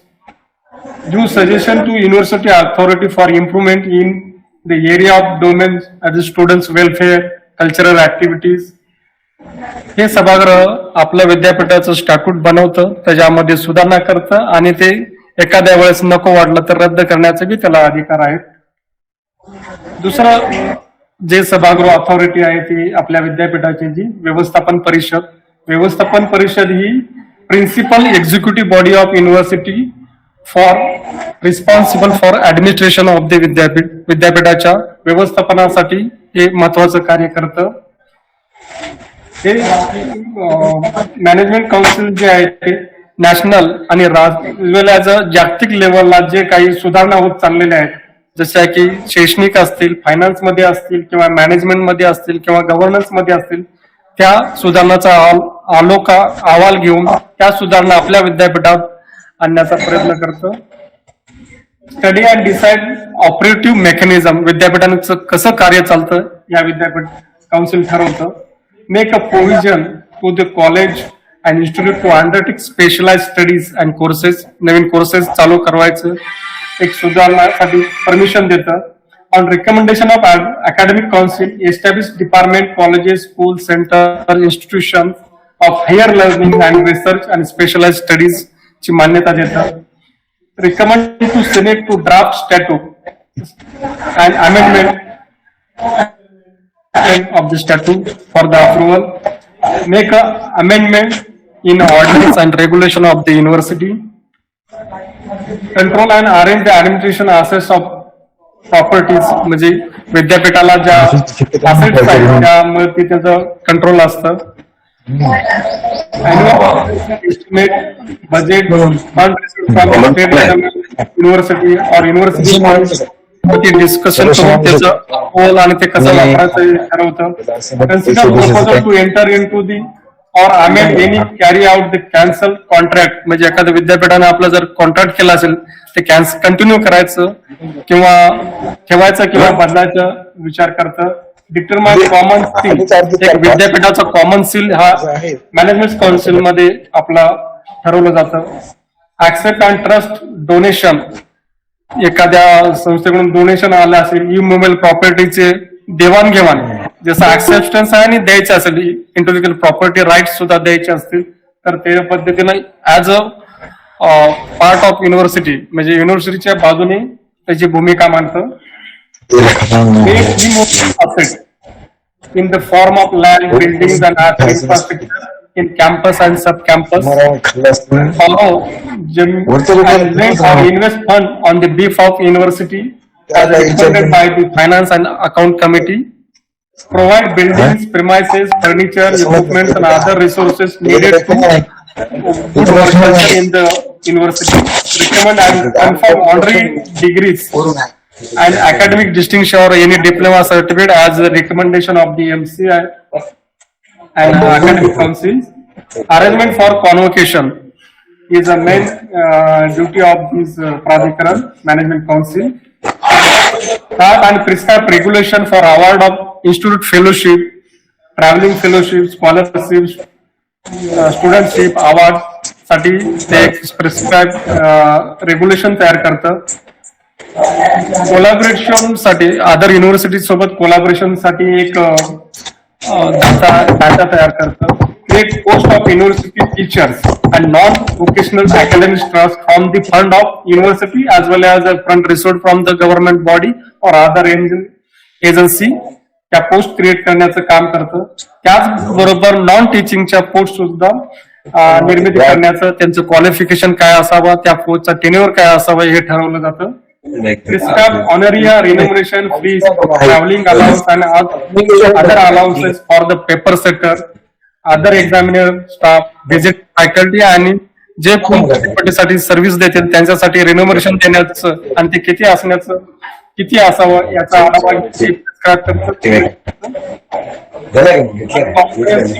Perspective plan and annual plan for the location of the college. एखाद्या कॉलेजचं लोकेशन चेंज करायचं असेल तर त्या पद्धतीनं काम करतं. कन्फर्म ऑटोनॉमस स्टेटस, एखाद्या युनिव्हर्सिटीला किंवा डिपार्टमेंटला किंवा एखाद्या अफिलिएटेड कॉलेजला ऑटोनॉमस दर्जा द्यायचा असेल तर तो अकॅडमिक काउन्सिलच्या रिकमेंडेशनने ते अप्रूव्ह करतं. Process and approve the proposal for academic programmes received from the academic council. Academic council कडून जे अकॅडमिक रिलेटेड जे प्रस्ताव आलेले आहेत त्याच्यावरती चर्चा करून त्याला मंजुरी द्यायची किंवा मंजुरी देण्याचं काम करतं. Annual report, annual account, audit report in respect to the government or any other agency. Inquiry, एखाद्या केसमध्ये इन्क्वायरी इन रेस्पेक्ट इरेग्युलेटरी असेल तर त्या ठिकाणी इन्क्वायरी बसवण्याचं काउन्सिल करतं. Related to violation of prescribed fees according to the Maharashtra Education Act. तेच एक महत्वाचं काम आहे. To accept donation, gifts and reform financial support from alumni, philanthropists, industries and stakeholders as prescribed procedure by the university. To impose penalty on mistaken colleges or recognized institutes. Recommended to state government through the vice chancellor to appoint an administrative board for the affiliated colleges in case of disputes regarding management. And then it is also develop a student charter. तिसरी एक आपली महत्वाची authority विद्यापीठाची आहे ती विद्या परिषद, आणि विद्या परिषद ही आपल्या अकॅडमिक कार्यासाठी, अकॅडमिक डेव्हलपमेंटसाठी, अकॅडमिक इम्प्रुव्हमेंटसाठी कार्य करतं. Responsible for academic policy in regard to maintenance and improvement of standards in teaching, research, extension, collaboration and evaluations. Ensure that the university becomes a vibrant hub in the area. Consider and approve the modification referred by the Board of Studies. Ensure that there are choice-based credit system for the university. Ensure the spirit of research and entrepreneurship in the university. Approve fees and other fees and charges recommended by the Board of Dis and Fee Fixation Committee. Recommend to MCs to start new degrees, new diploma courses, certificate courses and other academic distinctions. Propose of draft for ordinance and relating to academic matter. Academic matter च्या related जे ordinance तयार करण्याचं काम हे academic councils आहे, आणि त्याच्यामध्ये सुधारणा करणं, ते रिजेक्ट करण्याचं बी कार्य ते करतं. एखाद्या पोस्टसाठी क्वालिफिकेशन काय असावं आणि एक्झामिनर साठी क्रायटेरिया काय असावी, पेपर सेटर साठी क्रायटेरिया काय असावी हे ठरवतं. त्यांना रिकमेंड करतं. Prescribe norms for teacher of university and affiliated colleges in the accordance with the norms of UGC and state government. Prescribe norms for granting affiliation to the colleges. Grant affiliation to colleges institute accordance with the provision made in the statute and UGC regulation. Provide recognition to various certificate courses such as diploma, advanced diploma, degree programs run by the private institute and autonomous colleges in accordance with the norms of UGC. Approve annual plan for location of the colleges and institute. Recommend to MC2 for autonomous status on the institution, department, affiliated college and recognition institute. Approve new courses, interdisciplinary courses, short-term training courses in the university. Approve course syllabi, paper setter म्हणजे जे board of studies कडून जे papers set होऊन गेलेले आहेत किंवा syllabus set झालेला आहे तो अप्रूव्ह करणे अकॅडमिक काउन्सिलचं कार्य आहे. Advise university on all academic matters. युनिव्हर्सिटीला हे आपल्या अकॅडमिक रिलेटेड, शैक्षणिक रिलेटेड जे कार्य चालतं त्याच्यामध्ये ऍडवाइस करण्याचं काम हे करतं. आणि create policy for mobility of students upon the various university of the state. Work आणि पॉलिसीज अशा फ्लेक्झिबल करण्याचं आणि कामकाज सुरळीत चालण्यासाठी, शैक्षणिक आपलं कामकाज सुरळीत चालण्यासाठी हे पॉलिसी ठरवतं. Ensure research product in post graduate programmes. Prepare academic calendar for the university and for upcoming year and present year also. Perform other duties may be concern by the or impose on in. आणि अशा प्रकारच्या आणखी दुसऱ्या duty सांगितलेल्या ते काम करण्याचं काम अकॅडमिक काउन्सिल करतं. आता बोर्ड ऑफ स्टडीजची आपण थोडक्यात माहिती घेऊ. Board of studies is having with every subject and it is a primary academic body of the university. Recommend the introduction of new diploma degree to the management council, to the faculty and academic council. Then recommend discontinuation of diploma and degrees which may be irrelevant at the time, at the present, to the management council and through the faculty. Recommend course syllabi, structure and relevant schemes for the various courses. Recommend the reference book, supplementary reading books and such other material useful for the study of the course. Recommend the modification in respect of addition or deletion of the updating courses syllabus. Prepare the panel or for the paper setter, examiner, moderator for the university. Suggest to dean of faculty to organize orientation and refresher courses in their respective subject in summer and winter vacation. Prepare a requirement to regard to library, laboratory equipment in respect of course concern, suggest extension program with respect to courses introduced, understand the requirement of industry and global level and to incorporate in the syllabus so as to our syllabus is relevant at the present time. Increase learning by collaboration and participation by the information and communication technologies tools. Design curricula, add vocational content and skill development in the curricula. Rectify curricula, all process and practice developed by the autonomous colleges and institution, university departments or institution or clusters of institution give recommendation in respect to their autonomy. तर अशा प्रकारे आपण हे 4 प्राधिकरणाचे अधिसभा, व्यवस्थापन परिषद, विद्या परिषद आणि अभ्यास मंडळाचे कार्य व कर्तव्य आणि त्यांचे अधिकार बघितले. तर धन्यवाद.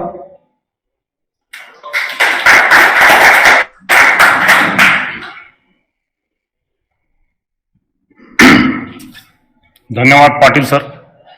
आपने जो role and responsibilities of university authorities इस विषय पर अपने विचार रखे हैं. मित्रों, आप संदीप माहेश्वरी का नाम जानते हैं.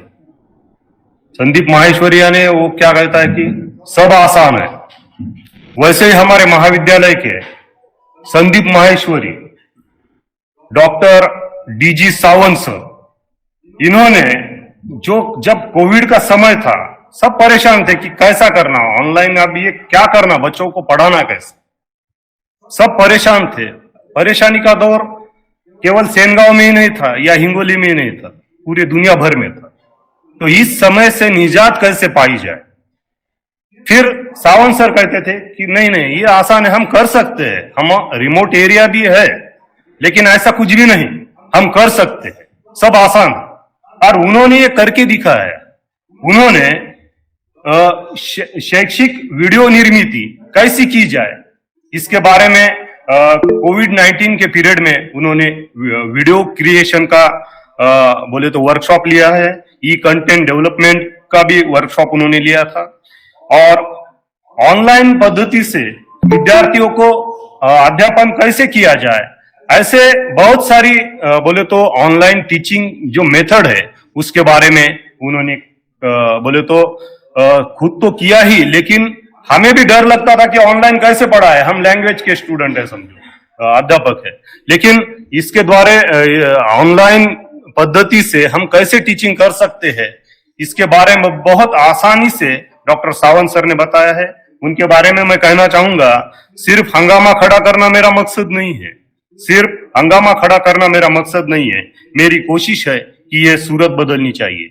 इसलिए मैं निवेदन करता हूं डॉक्टर डीजी सावंत सर से, वे अपने how to cast vote for university election अर्थात मतदान कसे करावे इस विषय पर अपने विचार रखें. Doctor DG Sawant sir.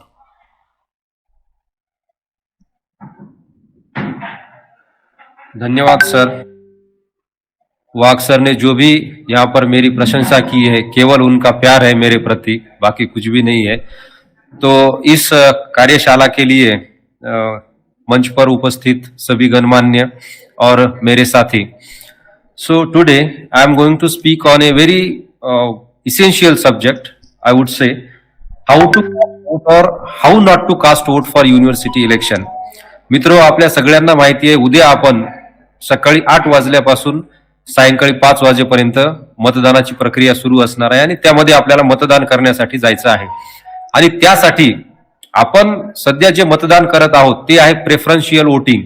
याचा अर्थ असा की हस्तांतरणीय मत या प्रक्रियेनुसार आपल्याला मतदान करायचं आहे आणि त्यासाठी ती प्रक्रिया समजून घेणं अत्यंत गरजेचं आहे. कारण बऱ्याच वेळा आपण पाहिलेलं आहे की मागे जे ग्रॅज्युएट्स मधून आपण जे काही सिनेटर निवडून दिलेले आहेत त्याच्यामध्ये अनेक मतं ही बाद झालेली आहेत.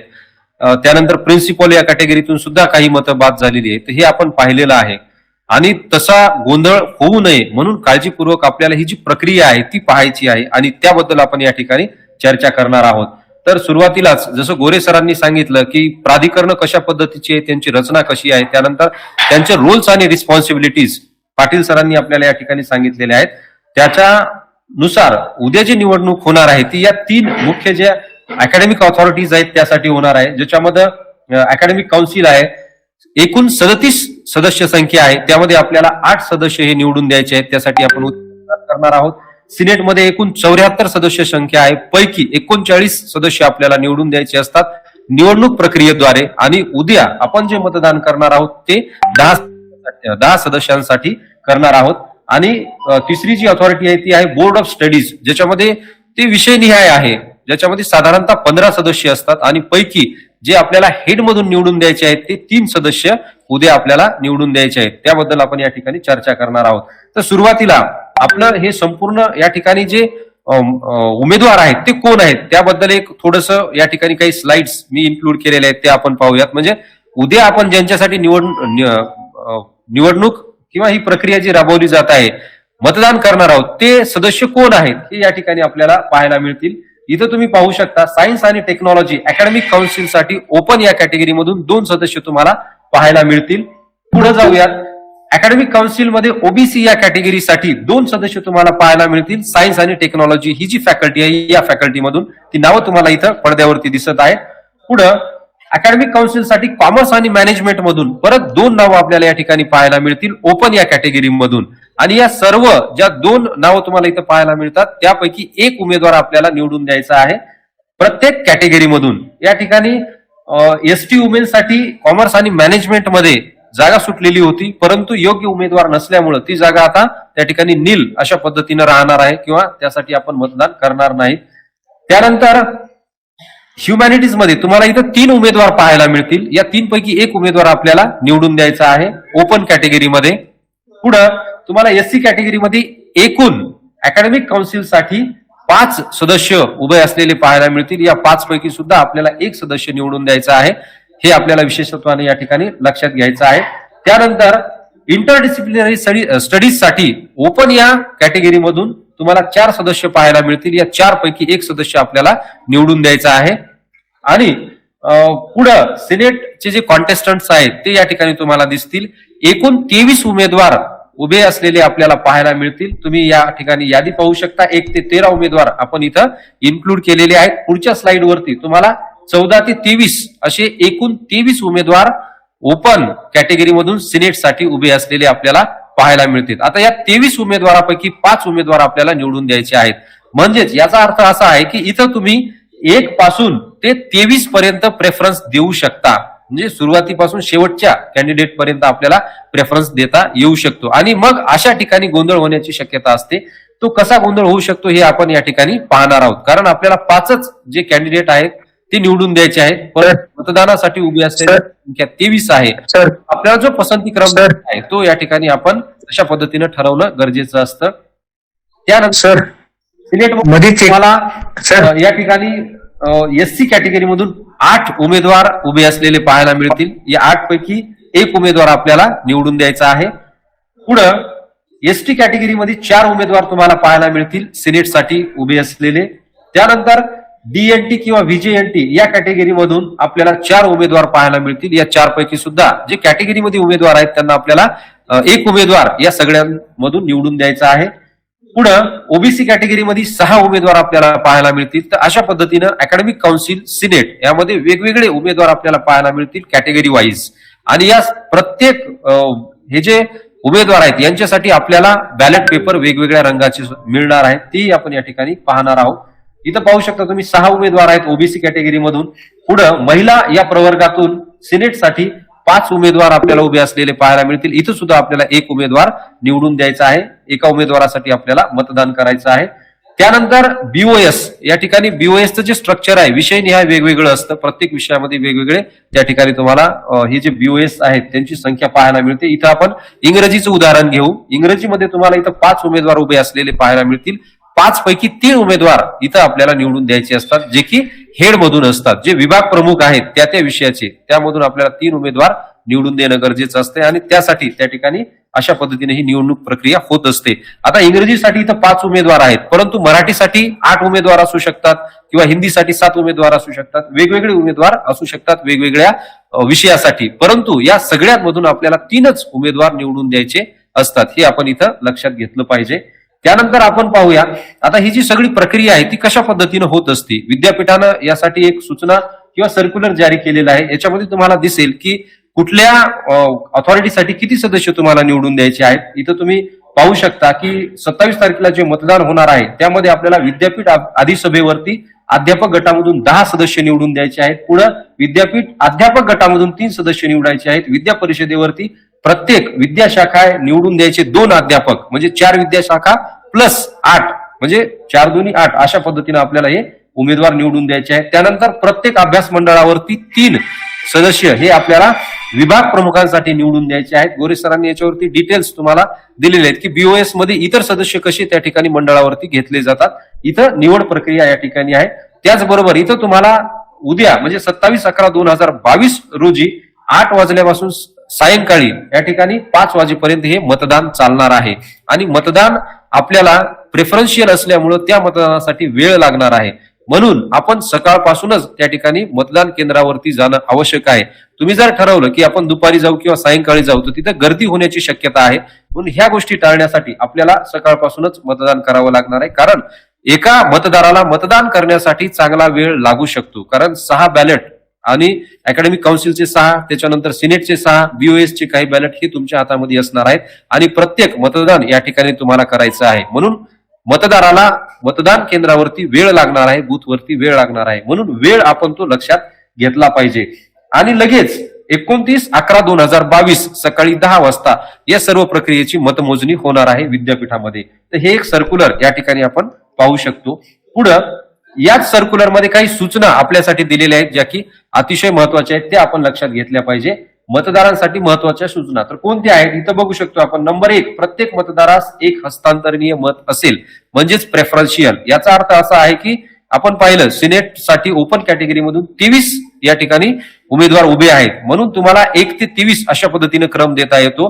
त्याचबरोबर एखाद्या कॅटेगरीमध्ये किंवा प्रवर्गामध्ये 5 उमेदवार असतील तर तुम्हाला 1 ते 5 प्रेफरन्स देता येतो. यालाच आपण हस्तांतरणीय मत असं या ठिकाणी म्हणतो. तर हा प्रत्येक या ठिकाणी जो राऊंड आहे मतमोजणीच्या वेळी त्याचा कोटा असतो आणि या कोट्यामध्ये हे तुमचं जे हस्तांतरणीय मत आहे ते मोजल्या जातं. म्हणून आपल्याला काय करायचं आहे की अशा पद्धतीने तो क्रम ठरवायचा आहे. 1, 2, 3, 4, 5 जेवढे उमेदवार असतील त्या पद्धतीनं. त्यानंतर पसंती क्रम या स्तंभात ज्या उमेदवाराला मतदान करावयाचे आहे त्या उमेदवाराच्या नावासमोर त्याच्या मतपत्रिकेवर अंक 1 नमूद करणे आवश्यक आहे. 1 नंबर तुम्ही दिलाच पाहिजे, हे अत्यंत महत्वाचं आहे. तुम्ही जर 1 नंबर वगळून त्या ठिकाणी पुढे नंबर देत असाल तर ते ग्राह्य धरल्या जात नाही किंवा ती मतपत्रिका अवैध ठरत असते. म्हणून सुरुवातीला 1 नंबर देणं गरजेचं आहे. त्यानंतर तुम्ही कुठलाही नंबर नाही दिला तरी चालेल, परंतु 1 नंबर आपल्याला द्यायचा आहे. त्यानंतर पुढे तुम्हाला जेवढ्या मतदारांना किंवा जेवढ्या उमेदवारांना मतदान द्यायचं आहे तेवढे नंबर्स तुम्ही या ठिकाणी देऊ शकता. 1 नंबर नंतर जेवढे पसंतीचे तुमचे उमेदवार आहेत त्या उमेदवारांना तुम्ही देऊ शकता. मग परत सिनेटचं उदाहरण जर घेतलं चालतंय ना. इथं तुम्हाला 2 येणार आहे. ते 2 भाषेमध्ये आपल्याला इथं पसंती क्रम देता येतो. एक मराठी आणि दुसरा इंग्रजी. तर इंग्रजी क्रमांक देणं थोडंसं सोपं आहे म्हणून इंग्रजीमध्येच आपण या ठिकाणी मतदान केलं पाहिजे. परंतु ज्यांना मराठी सोपं वाटतं त्यांनी मराठीमध्ये केलं पाहिजे. पण एका बॅलेटवरती एकच भाषा तुम्हाला वापरायची आहे. तुम्ही जर इंग्रजीमध्ये 1 लिहिला असेल तर खालचे नंबर सुद्धा इंग्रजीमध्येच त्या ठिकाणी येणं आवश्यक आहे. त्यानंतर 2 भाषेमध्ये पसंती क्रमांक एकाच बॅलेटवरती आपल्याला देता येणार नाही. पुढची सूचना स्पष्ट अशा पद्धतीने दिलेली आहे. पुढे पाहू आपण. सर्व पसंती क्रम एक तर इंग्रजी भाषेत किंवा मराठीमध्ये दोन्हीपैकी एकच भाषा वापरायची, दोन्ही भाषा वापरायच्या नाही. त्यानंतर दुसरी काळजी आपल्याला घ्यायची, आपण हा जो नंबर देत आहोत तो अक्षरामध्ये आपल्याला द्यायचा नाही किंवा रोमन अंकामध्ये द्यायचा नाही. फक्त मराठी किंवा इंग्रजी याच भाषेमध्ये तो द्यायचा आहे. मतदान केंद्रावर मतपत्रिकेवर पसंती क्रमांक नोंदविण्यासाठी निळ्या शाईचा पेन दिला जातो. त्या ठिकाणी बूथवरती तुम्हाला एक पेन ठेवलेला असेल तोच पेन आपल्याला वापरायचा आहे. आपल्या खिशाला असलेला पेन आपण वापरायचा नाही. प्रत्येक बूथवरती तुम्हाला त्या ठिकाणी पेन दिलेला असतो आणि तो निळ्या शाईचा असतो. त्याच पेननं आपल्याला आपला पसंती क्रमांक नोंदवायचा आहे. त्यानंतर 1 क्रमांक हा नोंदविणे आवश्यक आहे ते आपण या ठिकाणी पाहिलेलं आहे. त्याचबरोबर 1 नंतर आपण 1, 2, 3, 4 अशा पद्धतीनं पसंती क्रमांक देऊ शकतो. इंग्रजी किंवा मराठी या भाषेचा आपल्याला वापर करायचा आहे. आणि पुढे तुम्हाला दिलेलं आहे बघा, मतदाराने आपल्या पसंतीचे प्रथम क्रमांकाचे मत हे मतपत्रिकेवर नोंदविलेच पाहिजे. ते जर नोंदविले नाही तर या ठिकाणी ती मतपत्रिका अवैध होत असते. आणि अशाच पद्धतीने आपण पाहिलेलं आहे की मागे ज्या इलेक्शन झालेले आहेत विद्यापीठाच्या, त्याच्यामध्ये अनेक मतपत्रिका ह्या बाद झालेल्या आहेत आणि त्या बाद होऊ नये म्हणून ही काळजी आपल्याला घेणं गरजेचं आहे. आता कुठल्या कारणांमुळे मतपत्रिका अवैध ठरू शकते किंवा ती बाद होत असते तेही या ठिकाणी आपल्याला दिलेलं आहे. आपण पाहू शकतो इथं, एक क्रमांक दर्शवला नसेल तर पहिलं कारण, मतपत्रिका बाद का होते, त्याच्यामध्ये एक क्रमांक नसेल तर. दुसरं कारण, केवळ अंक 1 पेक्षा अधिक उमेदवारांच्या नावासमोर दर्शविण्यात आला असेल. बघा बऱ्याच वेळा काय होतं, आपले अनेक मित्र असतात किंवा आपल्याला असं वाटतं की आपले जे 2-3 चांगले मित्र आहेत त्यांना आपण 1 क्रमांक द्यावा, बरोबर आहे, पण तिथं गोंधळ होतो. तुमचा कितीही जवळचा मित्र असो, तुमचा कितीही जवळचा सहकारी असो, तुम्हाला एकच नंबर त्याला देता येईल. 1 क्रमांक किंवा त्यापुढे जे काही प्रेफरन्स असतील ते तुम्हाला देता येतील. पण 2 कॅन्डिडेट समोर किंवा 3 कॅन्डिडेट समोर तुम्ही सतत 1 क्रमांक देत असाल तर ती तुमची मतपत्रिका अवैध होत असते. इथं स्पष्ट या ठिकाणी दिलेलं आहे. प्रथम पसंती क्रम दर्शवणारा केवळ अंक 1 व काही अन्य अंक एकाच उमेदवाराच्या नावासमोर दर्शविण्यात आले असतील तर असंही आपल्याला या ठिकाणी करता येणार नाही. एका उमेदवाराला एकच मत. प्रेफरन्शियल म्हणजे काय, तर पुढच्या उमेदवाराला पुढचे नंबर्स जाणार आहेत. प्रेफरन्शियल याचा अर्थ असा नाही की आपण आपल्या मतानुसार 2-3 उमेदवाराला 1 क्रमांक देऊ शकतो, असं या ठिकाणी बिलकुल नाही. तर एका उमेदवाराला एकच क्रमांक आपल्याला या ठिकाणी देता येईल. मग तुमची पसंती 1 असेल, 2 असेल, 3 असेल, 4 असेल, जी काही असेल त्या पद्धतीनं. त्यानंतर प्रथम पसंती क्रम किंवा त्यापुढील पसंती क्रम शब्दात किंवा रोमन अंकात किंवा इंग्रजी किंवा मराठी भाषा वगळून कोणत्याही अन्य भाषेच्या अंकात दर्शविण्यात आले असतील तर तुम्हाला फक्त आणि फक्त मराठी किंवा इंग्रजी या दोन्हीपैकी एकच भाषा वापरता येणार आहे. एका बॅलेटवरती इंग्रजी वापरली तर इंग्रजीच वापरा, मराठी वापरली तर मराठीच आपल्याला वापरणं गरजेचं आहे. 2 भाषा जर सरमिसळ झाली तरीही त्या ठिकाणी मतपत्रिका बाद होते. अनेक वेळा इंग्रजीमध्ये आपण एक जो काढत असतो त्या ठिकाणी असा एक आणि खाली त्याला अशी रेष मारतो, वरून परत अशा पद्धतीने टोपी घालतो, परंतु असं सुद्धा करायचं नाही. बऱ्याच वेळेस काय होतं की टोपी तुमची मोठी होती किंवा रेष लांब होती म्हणून तो अंक 1 जो आहे तो दिसत नाही व्यवस्थित, म्हणून फक्त एक सरळ रेष मारायची. 1 नंबर जर द्यायचा असेल तर फक्त सरळ रेष मारणं गरजेचं आहे, जेणेकरून तुमचं जे मत आहे ते बाद होणार नाही. पुढं प्रथम पसंती क्रम नोंदविण्यात आलेला उमेदवार निर्धारित करता येत नसेल. समजा तुम्ही बॅलेट पेपर हातामध्ये घेतला आणि या ठिकाणी 5 उमेदवार आहेत, पैकी तुम्ही 5 पासून सुरुवात केली. 5 नंबर या ठिकाणी एका उमेदवाराला दिला, 4 नंबर एका उमेदवाराला दिला, 3 नंबर दिला, 2 नंबर दिला आणि 1 नंबर बद्दल त्या ठिकाणी किंवा 2 कॅन्डिडेट मध्ये त्या ठिकाणी 2 आणि 1 मध्ये तुमच्यामध्ये कन्फ्युजन आहे. तुम्ही सगळे नंबर दिले आणि 1 नंबर दिलाच नाही, असंही या ठिकाणी होता कामा नये. प्रेफरन्स तुम्हाला द्यावाच लागेल. म्हणून खालून प्रेफरन्स देण्यापेक्षा वर्ण म्हणजे 1 नंबर पासून तुम्ही सुरुवात केली पाहिजे कोणत्याही मतपत्रिकेवरती, बॅलेट पेपरवरती. मग तो अकॅडमिक काउन्सिल असेल, सिनेट असेल किंवा तुमचं BOS असेल. पहिल्यांदा 1 द्यायचा आणि पुढे मग त्यानंतर 2, 3, 4, 5 जे काही क्रमांक असतील ते तुम्हाला देता येतील. त्यानंतर मतदाराने निवडणुकीमध्ये मतपत्रिकेवर जे नंतर ओळखता येईल असे कोणतेही चिन्ह, मतपत्रिकेवरती आपल्याला इतर काहीही लिहिता येत नाही, कुठलीही खूण आपण या ठिकाणी करू शकत नाही. फक्त आणि फक्त आपल्याला प्रेफरन्स द्यायचा आहे. त्या ठिकाणी जे तुम्हाला बॉक्स दिलेला आहे त्या बॉक्समध्ये फक्त आपला प्रेफरन्स असला पाहिजे, इतर आपण काहीही त्याच्यावरती लिहिता कामा नये. असं सहसा होत नाही, म्हणजे आपण करत नाही, आपण सगळे सुज्ञ आहोत, या सूचनेची तशी तर आवश्यकता नाही. परंतु अनावधानानं त्या ठिकाणी एखाद्या वेळेस कुठेतरी आपण पेन चालत नाही म्हणून रेष मारतो, त्याच्यावरती लिहून पाहतो किंवा असं खरखर करून पाहतो, ते सुद्धा करायचं नाही. तेवढ्यासाठीच ही सूचना या ठिकाणी टाकलेली आहे. या सूचनेची तशी काही आवश्यकता नाही, परंतु ह्या काही चुका ज्या आहेत ते आपल्या हातून होऊ नये. त्यानंतर आपल्याला तिथं जो पेन दिलेला आहे तो निळ्या शाईचा असतो, त्याच पेननं आपल्याला या ठिकाणी मतदान करायचं आहे. यानंतर आपण पाहू की याच्यामध्ये तुम्हाला जे वेगवेगळे बॅलेट पेपर्स मिळणार आहेत ते कशा पद्धतीचे आहेत. तर इथं तुम्ही पाहू शकता, सिनेटसाठी ओपन कॅटेगरीमध्ये तुम्हाला 1 ते 23 कॅन्डिडेट यांच्यासाठी एकच बॅलेट पेपर मिळणार आहे. आणि या बॅलेट पेपरवरती इथं तुम्हाला सिरियल नंबर असेल, पुढं कॅन्डिडेटचं नाव असेल, जो काही कॉन्टेस्टंट आहे त्याचं नाव असेल आणि पुढे तुम्हाला जो बॉक्स दिलेला आहे त्याच्यामध्ये तुम्हाला प्रेफरन्स हा द्यायचा असतो. तर 1 ते 23 आता इथं फार मोठा गोंधळ होण्याची शक्यता आहे, कारण खूप जास्त कॅन्डिडेट्स आहेत आणि या 23 मध्ये फक्त 5 कॅन्डिडेट आपल्याला निवडून द्यायचे आहेत. म्हणून तुम्ही आजच ठरवणं गरजेचं आहे की आपल्याला या 23 मध्ये कोणते 5 कॅन्डिडेट निवडून द्यायचे आहेत किंवा निवडायचे आहेत. तर तुम्ही इथं आता 1 पासून 23 पर्यंत पसंती क्रम देऊ शकता, कारण तेवढे कॅन्डिडेट आहेत. तर इथं तुम्ही तुमचे जे कॅन्डिडेट आहेत ते पूर्वीच ठरवून तशा पद्धतीनं मार्क करून घेणं गरजेचं आहे आजच, आणि उद्या गेल्यानंतर मग तुम्हाला हा गोंधळ होता म्हणजे होणार नाही किंवा होता कामा नाही. आता याच्यामध्ये अजून एक शक्यता अशी आहे की आपण जर सगळेच प्रेफरन्स द्यायला लागलो 1, 2, 3, 4, 5 अशा पद्धतीनं, तर खूप जास्त प्रेफरन्स आहेत. कॅन्डिडेटचे वेगवेगळे असतील. आता समजा 20 नंबरचा कॅन्डिडेट तुम्हाला वाटला की वा याला आपण 2 नंबर दिला पाहिजे, तुम्ही तिथं देणार, बरोबर आहे. त्यानंतर 8 नंबरचा कॅन्डिडेट तुम्हाला वाटलं 4 प्रेफरन्स द्यावा आपण, तसा तुम्ही देणार. या सगळ्या प्रेफरन्स मध्ये तुमचे अंक सुटता कामा नये. तुम्हाला जेवढे प्रेफरन्स द्यायचे आहेत, समजा तुम्हाला इथे 10 प्रेफरन्स द्यायचे आहेत, ते 1 to 10 हे फिक्स असले पाहिजे. तुम्ही समजा 1 नंबर दिला, 2 नंबर विसरले, 3 दिला, 4 दिला आणि सगळे बाकीचे दिले, तरी त्या ठिकाणी मतपत्रिका अवैध होऊ शकते. तुम्हाला सिरियली त्यांना जे आहे क्रमांक देणं गरजेचं आहे. म्हणजे तुम्ही 10 लोकांना जर 10 प्रेफरन्स देणार असाल तर 10 नंबर देणं गरजेचं आहे. मधला कुठलाही अंक सुटता कामा नये. 23 देणार असाल तर या 23 मध्ये सुद्धा तुम्हाला तारतम्य ठेवावं लागेल की त्याच्यामध्ये अंक सुटता कामा नये. 20 सुटला किंवा 22 सुटला अशा पद्धतीनं होता कामा नये. जर तुम्ही 23 प्रेफरन्स देत असाल तर अशा पद्धतीने ही जी मतपत्रिका आहे ही जनरली ओपन साठी पांढऱ्या रंगामध्ये असेल आणि इतर कॅटेगरीसाठी ती वेगवेगळ्या रंगामध्ये असेल. इथं फक्त आपण उदाहरणादाखल हे सगळेच पांढऱ्या रंगामध्ये घेतलेले आहेत. या मतपत्रिकेचे कलर हे वेगवेगळे असतील. उद्या तुम्ही ज्यावेळेस त्या बूथवरती जाल त्यावेळेस तुमच्या लक्षात येईल.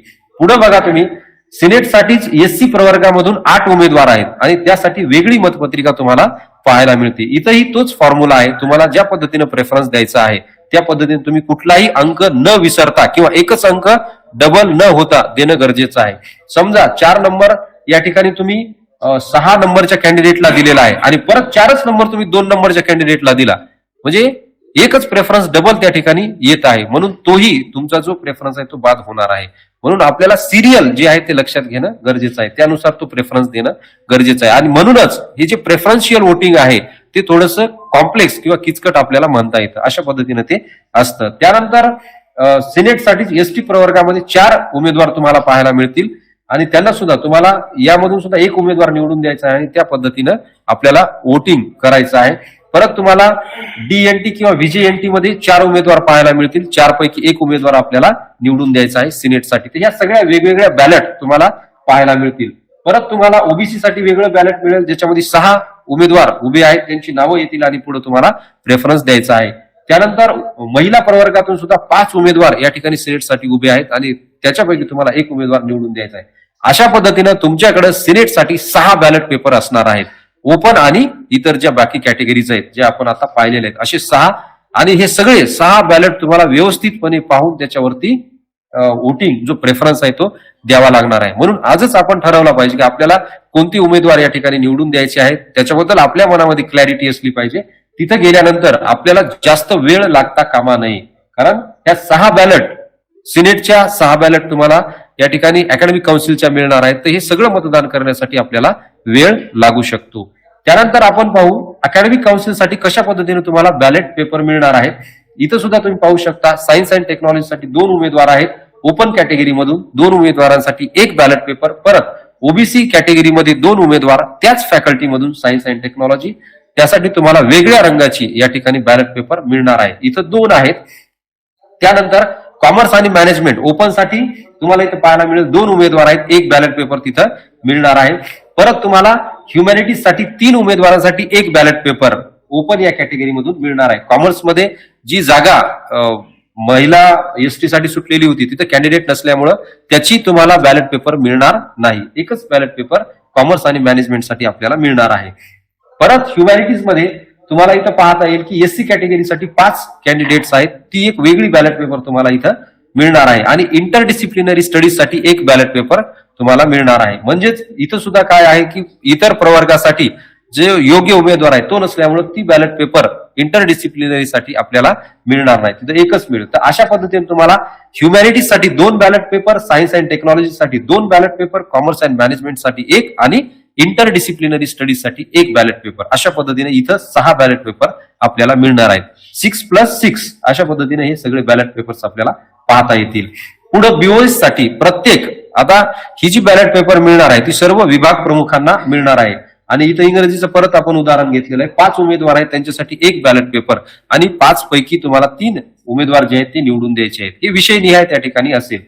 परंतु तुम्हाला इथं एकच बॅलेट पेपर आणि जे HOD आहेत किंवा जे विभाग प्रमुख आहेत त्यांनाच ते मिळणार आहेत. तर इथं सुद्धा तुम्हाला 3 कॅन्डिडेट प्रत्येक विषयामधून विभाग प्रमुख या कॅटेगरीमधून निवडून द्यायचे आहेत. तर अशा पद्धतीने हे सगळे बॅलेट पेपर्स आहेत, हे उद्या आपल्याला या ठिकाणी मिळणार आहेत. या प्रत्येक बॅलेट पेपरचा जो रंग आहे तो वेगळा असणार आहे.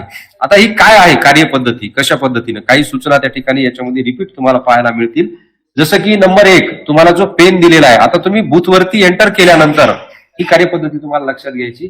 तुम्हाला जो पेन दिलेला आहे त्या ठिकाणी तोच पेन आपल्याला वापरायचा, आपल्या खिशाचा पेन आपल्याला वापरायचा नाही. त्यानंतर 2 पैकी 1 भाषा वापरायची, मराठी किंवा इंग्रजी, दुसरी भाषा तुम्हाला कुठलीही वापरायची नाही. आणि सगळ्याच बॅलेटवरती एकच भाषा वापरा, बरोबर आहे. म्हणजे सिनेटसाठी तुम्ही मराठीचा विचार कराल किंवा असं करायचं नाही, तर एकच भाषा आपल्याला अकॅडमिक काउन्सिलसाठीही वापरा, सिनेटसाठी BOS साठी मराठी वापरलं तर मराठी चालू द्या, इंग्रजी वापरलं तर इंग्रजी चालू द्या. त्यानंतर अक्षर किंवा रोमन अंकामध्ये आपल्याला नंबर लिहायचे नाहीत, बरोबर आहे. बॅलेट पेपरवरती काही लिहायचं नाही. 1 अंक नमूद करणं कंपल्सरी आहे. 1 अंक जर नाही लिहिला तर तुमचं मत बाद ठरणार आहे. म्हणून 1 प्रेफरन्स देणं हे कंपल्सरी आहे. त्यानंतर आपण पुढे किती प्रेफरन्स देऊ शकतो, जेवढे उमेदवार असतील तेवढे त्यानंतर 2, 3, 4, 5, 6 अशा पद्धतीने पुढे बघा. एक क्रमांक लिहिल्यानंतर तो क्रमांक परत रिपीट होऊ नये, बरोबर आहे. एखाद्या कॅन्डिडेटला 2 हा प्रेफरन्स आपण दिला, परत पुढे जाऊन 5व्या किंवा 6व्या कॅन्डिडेटला परत 2च प्रेफरन्स आला तर तुमचं मत बाद होतं. म्हणून सिरियल 1, 2, 3, 4, 5, 6 जे काही प्रेफरन्स असतील ते आपण लक्षात घ्यायचे आहेत. अंक रिपीट होता कामा नाही, उमेदवार सुद्धा त्या ठिकाणी रिपीट होऊ नये. म्हणजे एकाच उमेदवाराला 1 क्रमांक 2 वेळा दिला असंही त्या ठिकाणी चालणार नाही. त्यानंतर कशा पद्धतीने हे किती जागा आहेत आणि किती उमेदवार आपल्याला निवडून द्यायचे ते इथं दिलेलं आहे बघा. 5 उमेदवार, पसंती क्रमांक 1 ते 5 आणि पुढे 6, 7. आता सिनेटमध्ये जे 23 उमेदवार आहेत हे थोडंसं त्या ठिकाणी किचकट आहे. तर आपण या ठिकाणी एक गोष्ट ठरवू शकतो. It's my personal opinion, your opinion may be different, that you have to elect 5 candidates from 23 candidates. There you can put 5 preferences only and leave the other preferences blank, just 1 to 5. This is my personal opinion, you may have your opinion. तर अशा पद्धतीने आपण ते करू शकतो. त्यानंतर राखीव प्रवर्गामध्ये या ठिकाणी जे 5 उमेदवार दिलेले आहेत बघा, SC, ST, VJNT, OBC, women, याच्यामधून 1 उमेदवार आपल्याला निवडून द्यायचा आहे. तर इथं सुद्धा तुम्ही जो द्यायचा तोच त्या ठिकाणी प्रेफरन्स देऊ शकता, परंतु इथं उमेदवारांची जी संख्या आहे ती जास्त आहे, तर तुम्हाला त्या ठिकाणी तशा पद्धतीने प्रेफरन्स द्यावा लागेल. परत इथं वेगवेगळ्या 6 रंगाच्या मतपत्रिका येतील, हे आपण इथं पाहिलं पाहिजे. 1 मतपत्रिका खुल्या प्रवर्गासाठी व उर्वरित 5 मतपत्रिका ह्या इतर प्रवर्गांसाठी वेगळ्या रंगामध्ये त्या ठिकाणी असणार आहे. तर अशा पद्धतीनं तुम्हाला या ठिकाणी हे जे सिनेटचं स्ट्रक्चर आहे ते पाहता येईल आणि आपल्याला अशा पद्धतीने मतदान करायचं आहे. आता अकॅडमिक काउन्सिल 8 सदस्य त्या ठिकाणी आपल्याला निवडून द्यायचे असतात, म्हणजे प्रत्येक विद्याशाखेमधून 2-2 अशा पद्धतीनं. पुढं तुम्ही पाहिलं तर 1 खुला 1 राखीव असं त्या ठिकाणी त्यांचं स्ट्रक्चर असतं. याच्यामध्ये ह्युमॅनिटीज मध्ये 1 खुला 1 अनुसूचित जाती, त्यानंतर सायन्स अँड टेक्नॉलॉजी मध्ये 1 खुला प्रवर्ग आणि 1 इतर मागास प्रवर्ग, कॉमर्स आणि मॅनेजमेंट 1 खुला आणि 1 अनुसूचित जमाती महिला हा योग्य उमेदवार नसल्यामुळं त्या ठिकाणी तो येणार नाही. आणि इंटरडिसिप्लिनरी मध्ये सुद्धा तशाच पद्धतीनं म्हणजे इथं सुद्धा आपल्याला 6च उमेदवार निवडून द्यायचे आहेत, जरी 8 त्या ठिकाणी कोटा असेल तरी, कारण 2 उमेदवार हे उपलब्ध नसल्यामुळं त्या 2 जागा रिक्त राहणार आहेत. तर अशा पद्धतीने हे सगळं स्ट्रक्चर आहे आणि आपल्याला उद्या मतदानाला जात असताना ह्या सगळ्या गोष्टींची काळजी घेणं गरजेचं आहे. मतदान करण्यासाठी वेळेवर पोहोचणं गरजेचं आहे, बरोबर आहे. जी प्राध्यापक इतर गावी राहतात त्यांना या ठिकाणी मतदान बूथवर पोहोचण्यासाठी दुसऱ्या शहरात यावं लागतं, त्यांनी वेळ या ठिकाणी लक्षात घेतला पाहिजे, कारण इतकं मतदान आपल्याला करायचं आहे. म्हणून एका मतदाराला मतदान करण्यासाठी पुष्कळ वेळ लागू शकतो. हे सगळं लक्षात घेऊन गर्दी टाळण्यासाठी किंवा वेळ टाळण्यासाठी आपण लवकर मतदान केंद्रावरती सकाळी 8 पासून 5 पर्यंत मतदान होणार आहे, तर वेळेत येणं गरजेचं आहे आणि तशा पद्धतीने त्या ठिकाणी आपल्याला मतदान करणं गरजेचं आहे. तर तुम्हाला याच्यावरती काही प्रश्न असतील तर तुम्ही विचारू शकता. या ठिकाणी मी थांबतो. धन्यवाद.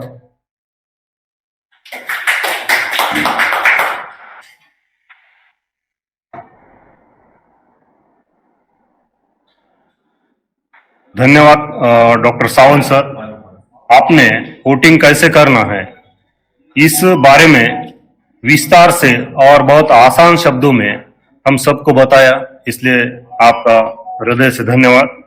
इसके बाद डॉक्टर बीबी घुट्टे सर जो election result end vote counting analysis अर्थात मतदान निकाल व मतमोजनी विश्लेषण इस विषय पर वे अपने विचार रखेंगे। मैं आमंत्रित करता हूं डॉक्टर बीबी घुट्टे सर से।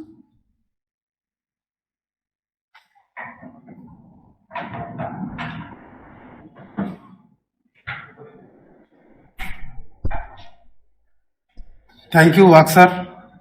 तर याच्या अगोदर आपण पाहिलं की ज्या काय विद्यापीठाच्या वेगवेगळ्या बॉडीजचं इलेक्शन आहे त्याची जी रचना कशी आहे गोरे सरांनी सांगितलं, पाटील सरांनी सांगितलं की आपल्याला त्यांचं कर्तव्य आणि त्याच्या जबाबदाऱ्या काय आहेत हे त्यांनी सांगितलं. सावंत सरांनी सांगितलं की बाबा कशा प्रकारचं वोट करायला पाहिजे याच्याबद्दल त्यांनी सविस्तर अशी माहिती दिलेली आहे.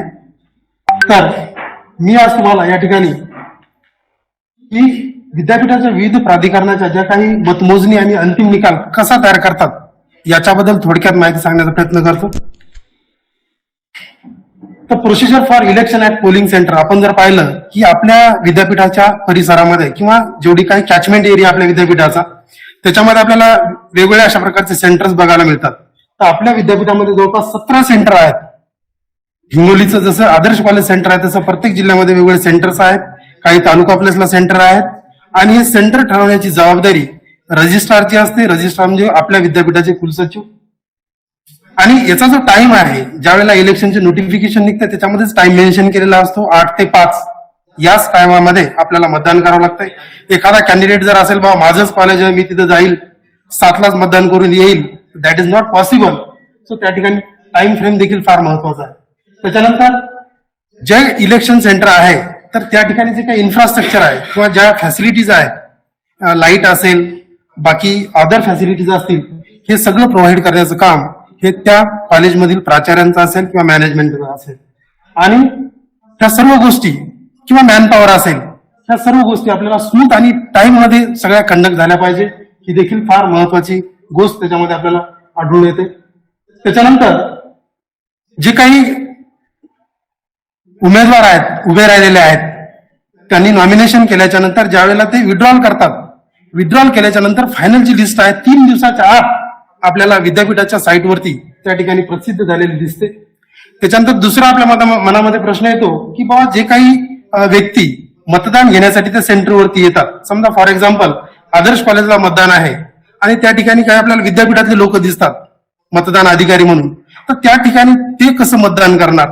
तर त्या ठिकाणी त्यांची अशी व्यवस्था केलेली असते की त्या लोकांनी ती जी लिस्ट आहे त्यांची जी नावं आहेत या लिस्टमध्ये एनरोल केल्या जातात आणि त्यांचं त्या ठिकाणी वोटिंग केलं जातंय आणि names and voter numbers include in the voter list of the polling centre. जे काय पोलिंग सेंटर आहे त्यांच्या यादीमध्ये या लोकांचं नाव त्या ठिकाणी ऍड केलेलं आपल्याला बघायला मिळते.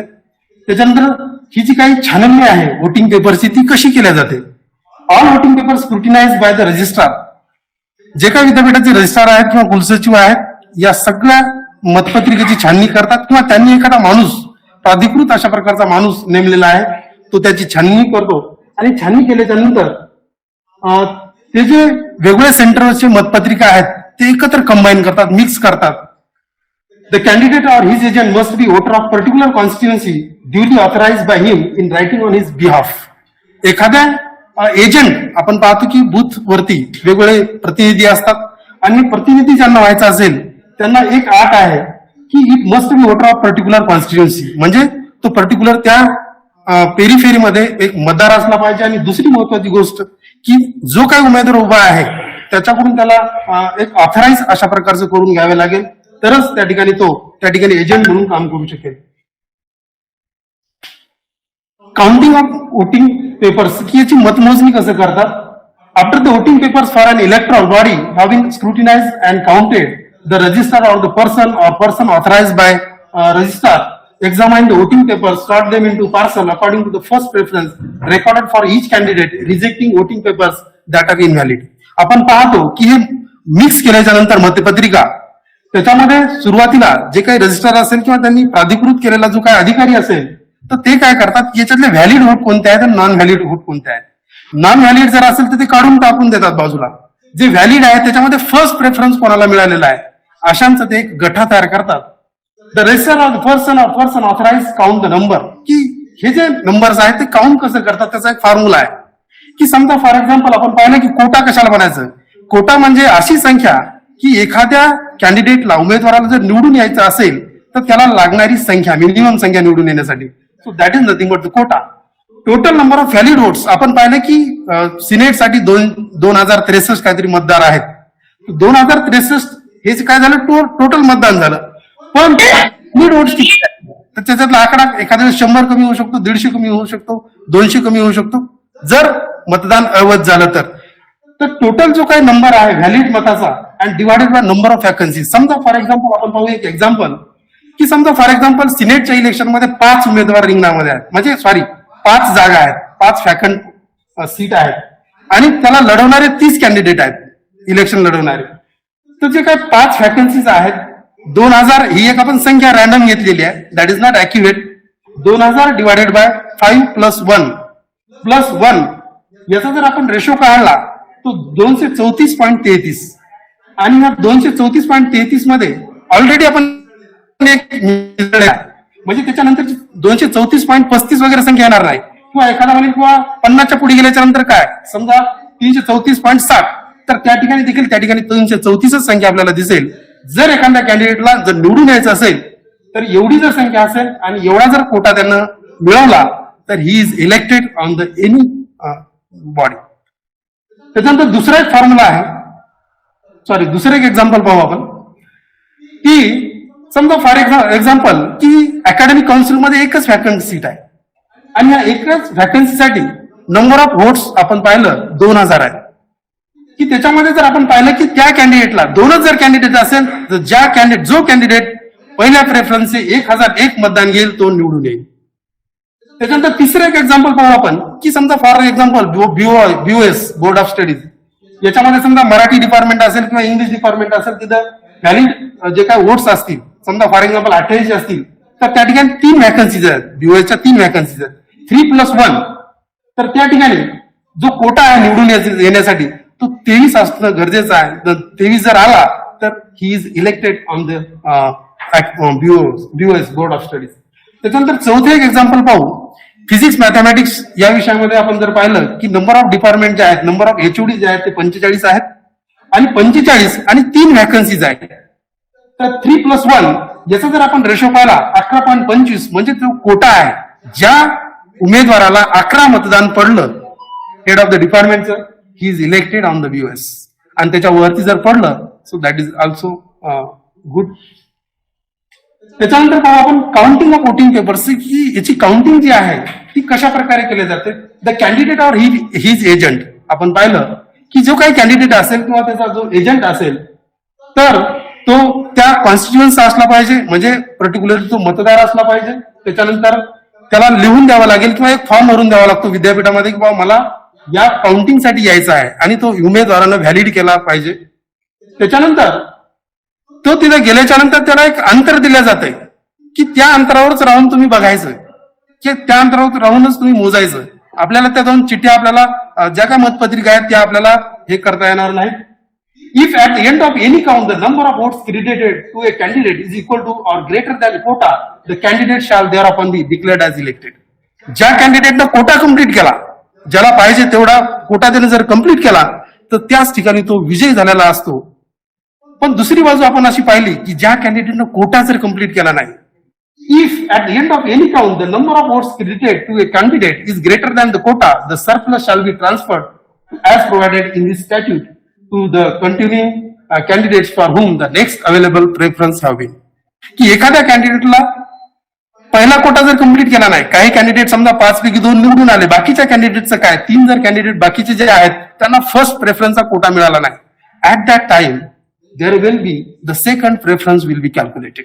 त्या ठिकाणी दुसरा प्रेफरन्सचे मतदान किती आहे नंतर समजा दुसऱ्यामध्ये आले नाही पण एखादा हायेस्ट आहे तिसऱ्यामध्ये हायेस्ट आहे एखादा नेक्स्ट कॅन्डिडेट तर तिसऱ्या देखील फेरीला नेक्स्ट कॅन्डिडेट विजयी होऊ शकतो.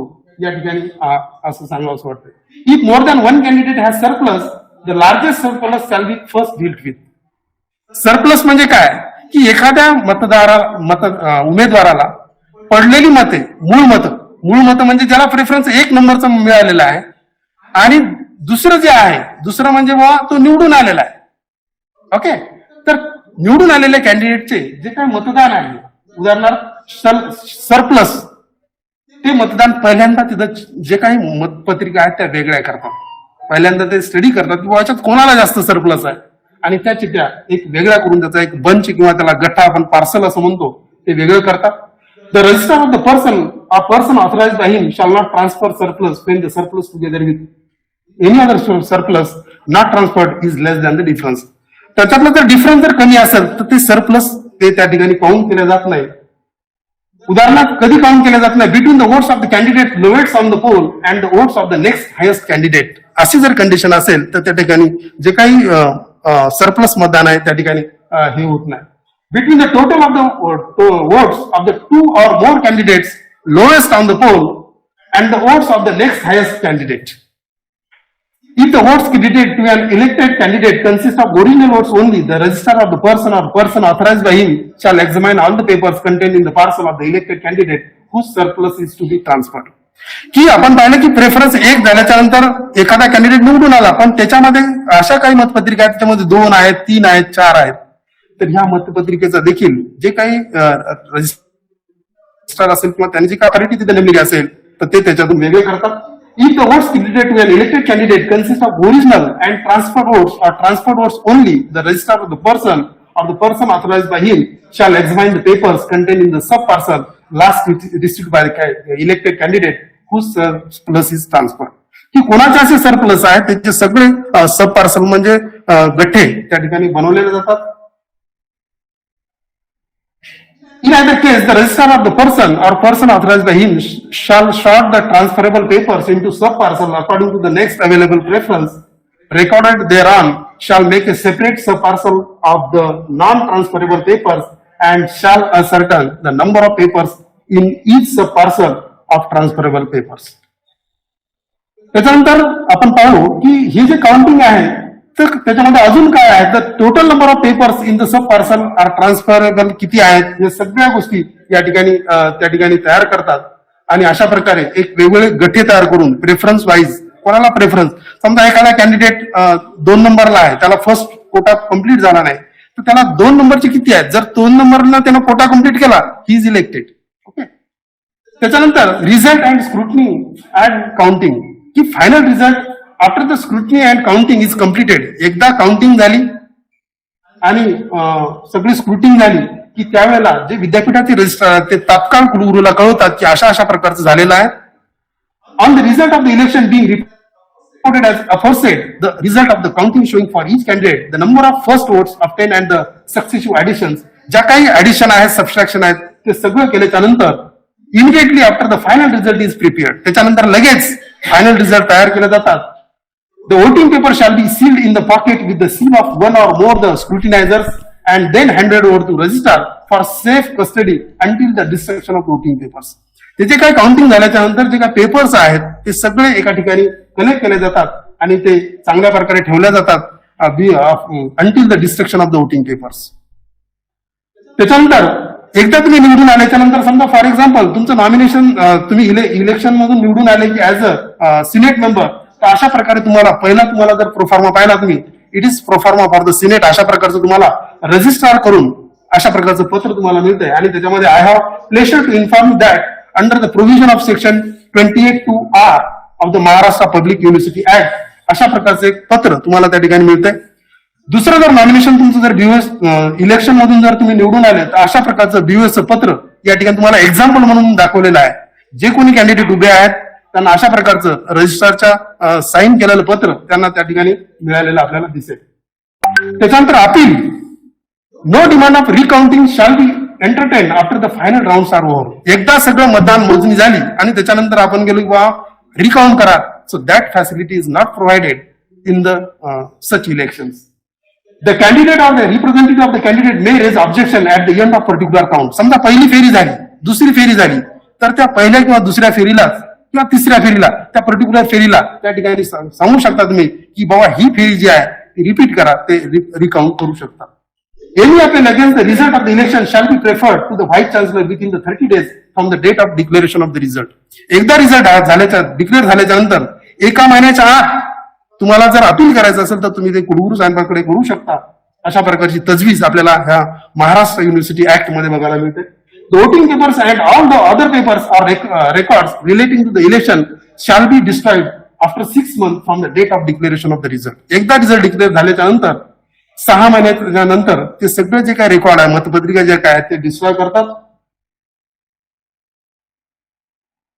An appeal being preferred against the result of the Vice Chancellor after 30 days from the date of receipt of the Vice Chancellor order or whichever is latter. Election of the candidate from more than one constituency. For example, आपल्या तशा एकही केस आपल्याला दिसत नाही की एखादा उमेदवार Senate मध्ये आहे, एखादा उमेदवार अकॅडमिक काउन्सिल मध्ये आहे, एखादा उमेदवार बीओएस मध्ये देखील आहे. तर असे जर असेल मल्टिपल ठिकाणाहून जर तो वेगवेगळ्या बॉडीवरती जर निवडून आला असेल तर त्याला निवडून आल्याच्या नंतर जे काही रजिस्ट्रार असेल of the university within the 7 days त्या ठिकाणी त्याला कळवावं लागेल की मला कोणत्या ठिकाणी राहायचंय. Weather he is family he is good for in Senate or BOS or what ever it may be, की त्या ठिकाणी तसं त्याला कळवावं लागेल. जर त्यानं तसं कळवलं नाही तर what will happen, the candidate does not make the choice referred to hearing within the specified period of time. The vice chancellor shall decide the capacity which he would have hold and his decision shall be final. कुलगुरूला ते अधिकार असतात की बाबा यांना कोणत्या याच्यावरती ठेवायचं. त्यांनी एकदा डिसिजन दिलं, that is the final decision. When any such choice has been made by the candidate or the decision given by the Vice Chancellor, the Vice Chancellor shall direct the registrar to take steps for holding an election or carrying out the process of nomination or co-option as the case may be, in which office of a member such vacancy has occurred by reason of such choice. की एखाद्या ठिकाण 2 ठिकाणाहून जर तो निवडून आला आणि त्यांनी दिलं की पात्र बाबा मला सिनेट वरतीच राहायचंय, तर त्याची समजा अकॅडमिक काउन्सिलचं जर वॅकंट असेल तर त्याची पुन्हा इलेक्शनची जी प्रोसेस आहे ती 6 महिन्याच्या नंतर ते कुलगुरू करत असतात. So thank you for your attention.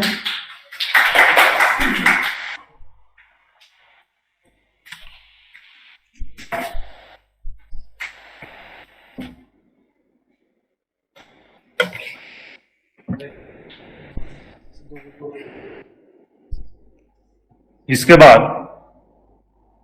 आपके कुछ अगर सवाल है तो आप पूछ सकते हैं रिसोर्स पर्सन से, ऑफलाइन और ऑनलाइन मोड में भी.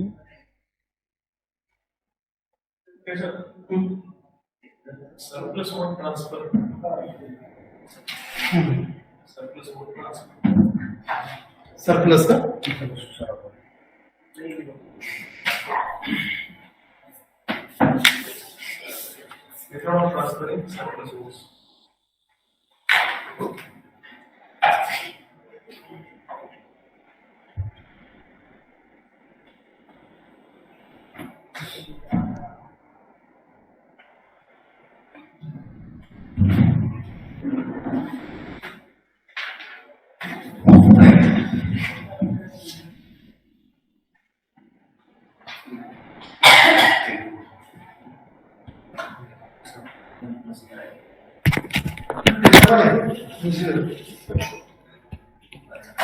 आपण जर पाहिलं तर जे काही गठ्ठे आपण बनवतो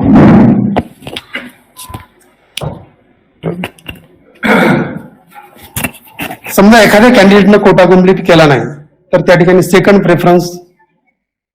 प्रेफरन्स मध्ये जर एखादा कॅन्डिडेट समजा झाला नाही तर थर्ड प्रेफरन्स, अशा प्रकारचे प्रेफरन्स आपल्या ठिकाणी बघायला मिळतात.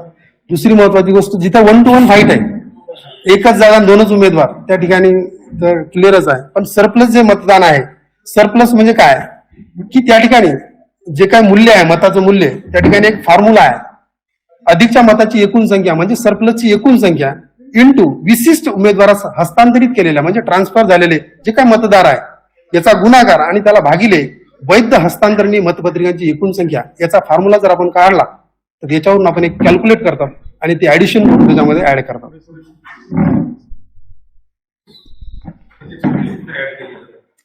व्हॅल्यू त्याची का, हे जे समजा शेवटच्या जे काही समजा शेवटचे कॅन्डिडेट आहेत त्यावेळेला त्या ठिकाणी त्याची व्हॅल्यू ऍड करतात. आणि मेजर पार्ट आहे इलेक्शनचा 90% जवळपास झालेला असतो, 10% एखाद्या कॅन्डिडेटसाठी तशा प्रकारची गरज पडू शकते. समजा बीओएसाठी 21 मताचा वोट आहे आणि त्याच्यावर तो निवडून आला, त्याच्यामध्ये सेकंड वोट आहे ते गिनण्यात आले की नाही नंतर? त्या माणसाचं का एक कॅन्डिडेट आहे उभा, त्याने कोटा कम्प्लीट केला, तो इलेक्शन निवडून आला. त्याच्यानंतर त्याच्या मतपत्रिका म्हणाले का तुम्ही? त्याच्या मतदारसंघात second जे vote टाकलेलं आहे, हा, हो, त्याचं गिनल्या जाते. सेकंड प्रेफरन्स त्याच्यातला गिनल्या जाते. आणि दुसऱ्या कॅन्डिडेटने जर कोटा कम्प्लीट केला नाही तर त्याच्यातलं जे काही सरप्लस आपण ज्याला म्हणू ते याच्यामध्ये गिनल्या जाते. अजय सर काय सांगा काय? सर माझा एक प्रश्न होता, विचारू का? और किस सवाल? हॅलो. हो, सगळ्यात महत्वाचं पहिल्यांदा मी तोष्णीवाल महाविद्यालयाचे आभार मानतो. त्यांनी ही चांगली प्रक्रिया जी आहे ते सुलभ भाषेमध्ये आणि कमी वेळामध्ये समजून सांगितली, त्याबद्दल सर्व रिसोर्स पर्सन, ऑर्गनायझर आणि प्राचार्यांचं अभिनंदन. सर माझा प्रश्न असा होता की उमेदवार जो आहे तर तो कोणत्या परिस्थितीमध्ये फेर मतमोजणीचा म्हणजे फेर मतमोजणी करण्यासाठी आणि अशा कंडिशन मध्ये क्रायटेरिया आहेत फेर मतमोजणीसाठी?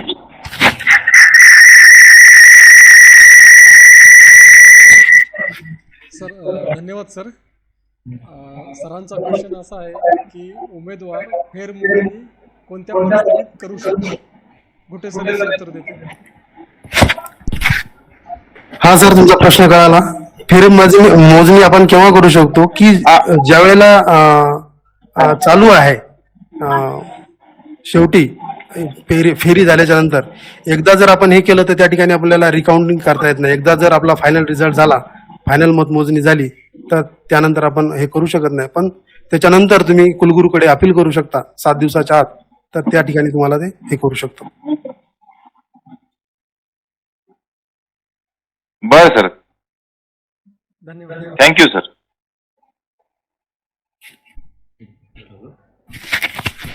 नेक्स्ट प्रश्न, किसी का अगर सवाल है तो पूछ सकते हैं.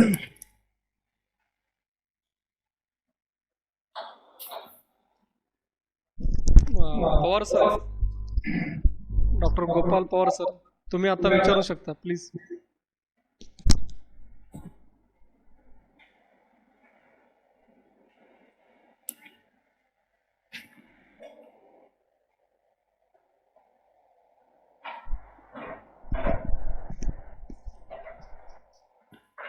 पवार सर, आप सवाल पूछ सकते हैं.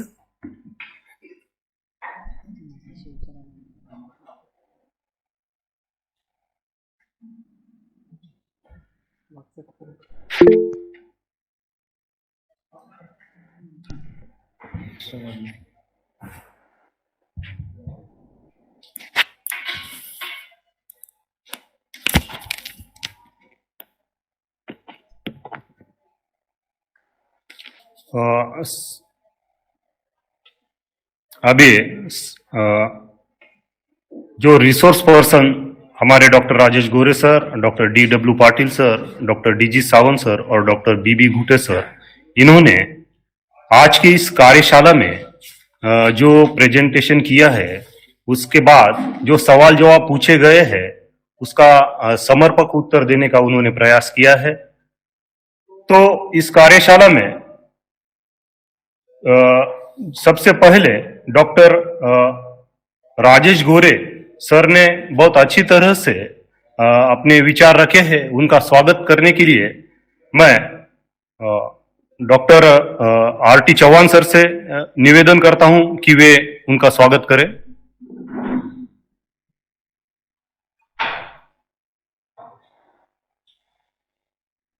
जोशी सर.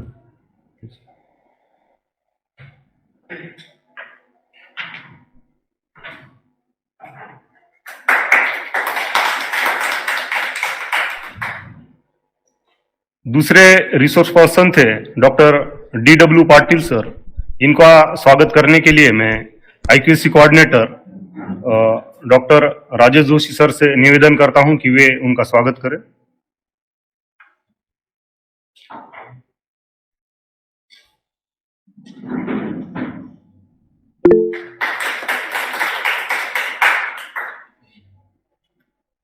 और इन सब के captain doctor DG Sawant sir, इनका स्वागत करने के लिए मैं प्रधानाचार्य जी से निवेदन करता हूं कि वे डॉक्टर सावंत सर का स्वागत करें।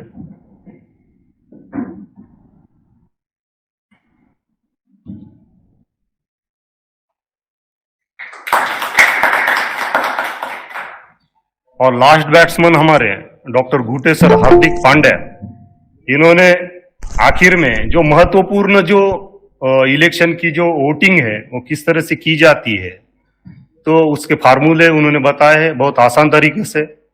इसलिए उनका भी स्वागत करने के लिए मैं प्रधानाचार्य डॉक्टर तळणीकर सर से निवेदन करता हूं कि वे डॉक्टर घूटे सर का स्वागत करें।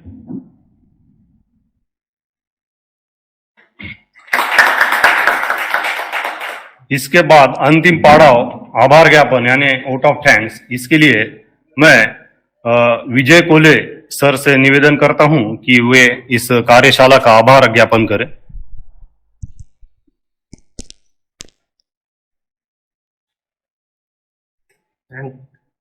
धन्यवाद सर, थँक्यू सर.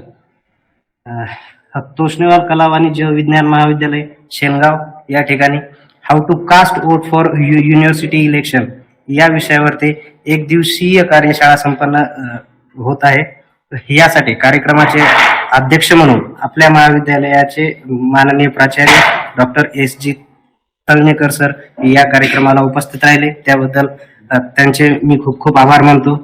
त्याच प्रकारे कार्यक्रमाचे मुख्य उद्घाटक म्हणून श्री गजानन शिक्षण प्रसारक मंडळ येलदरी कॅम्पचे अध्यक्ष माननीय श्री बी आर तोष्णीवाल सर हे या कार्यक्रमाचे मुख्य उद्घाटक म्हणून उपस्थित राहिले, त्याबद्दल त्यांचे सुद्धा मी खूप खूप आभार मानतो.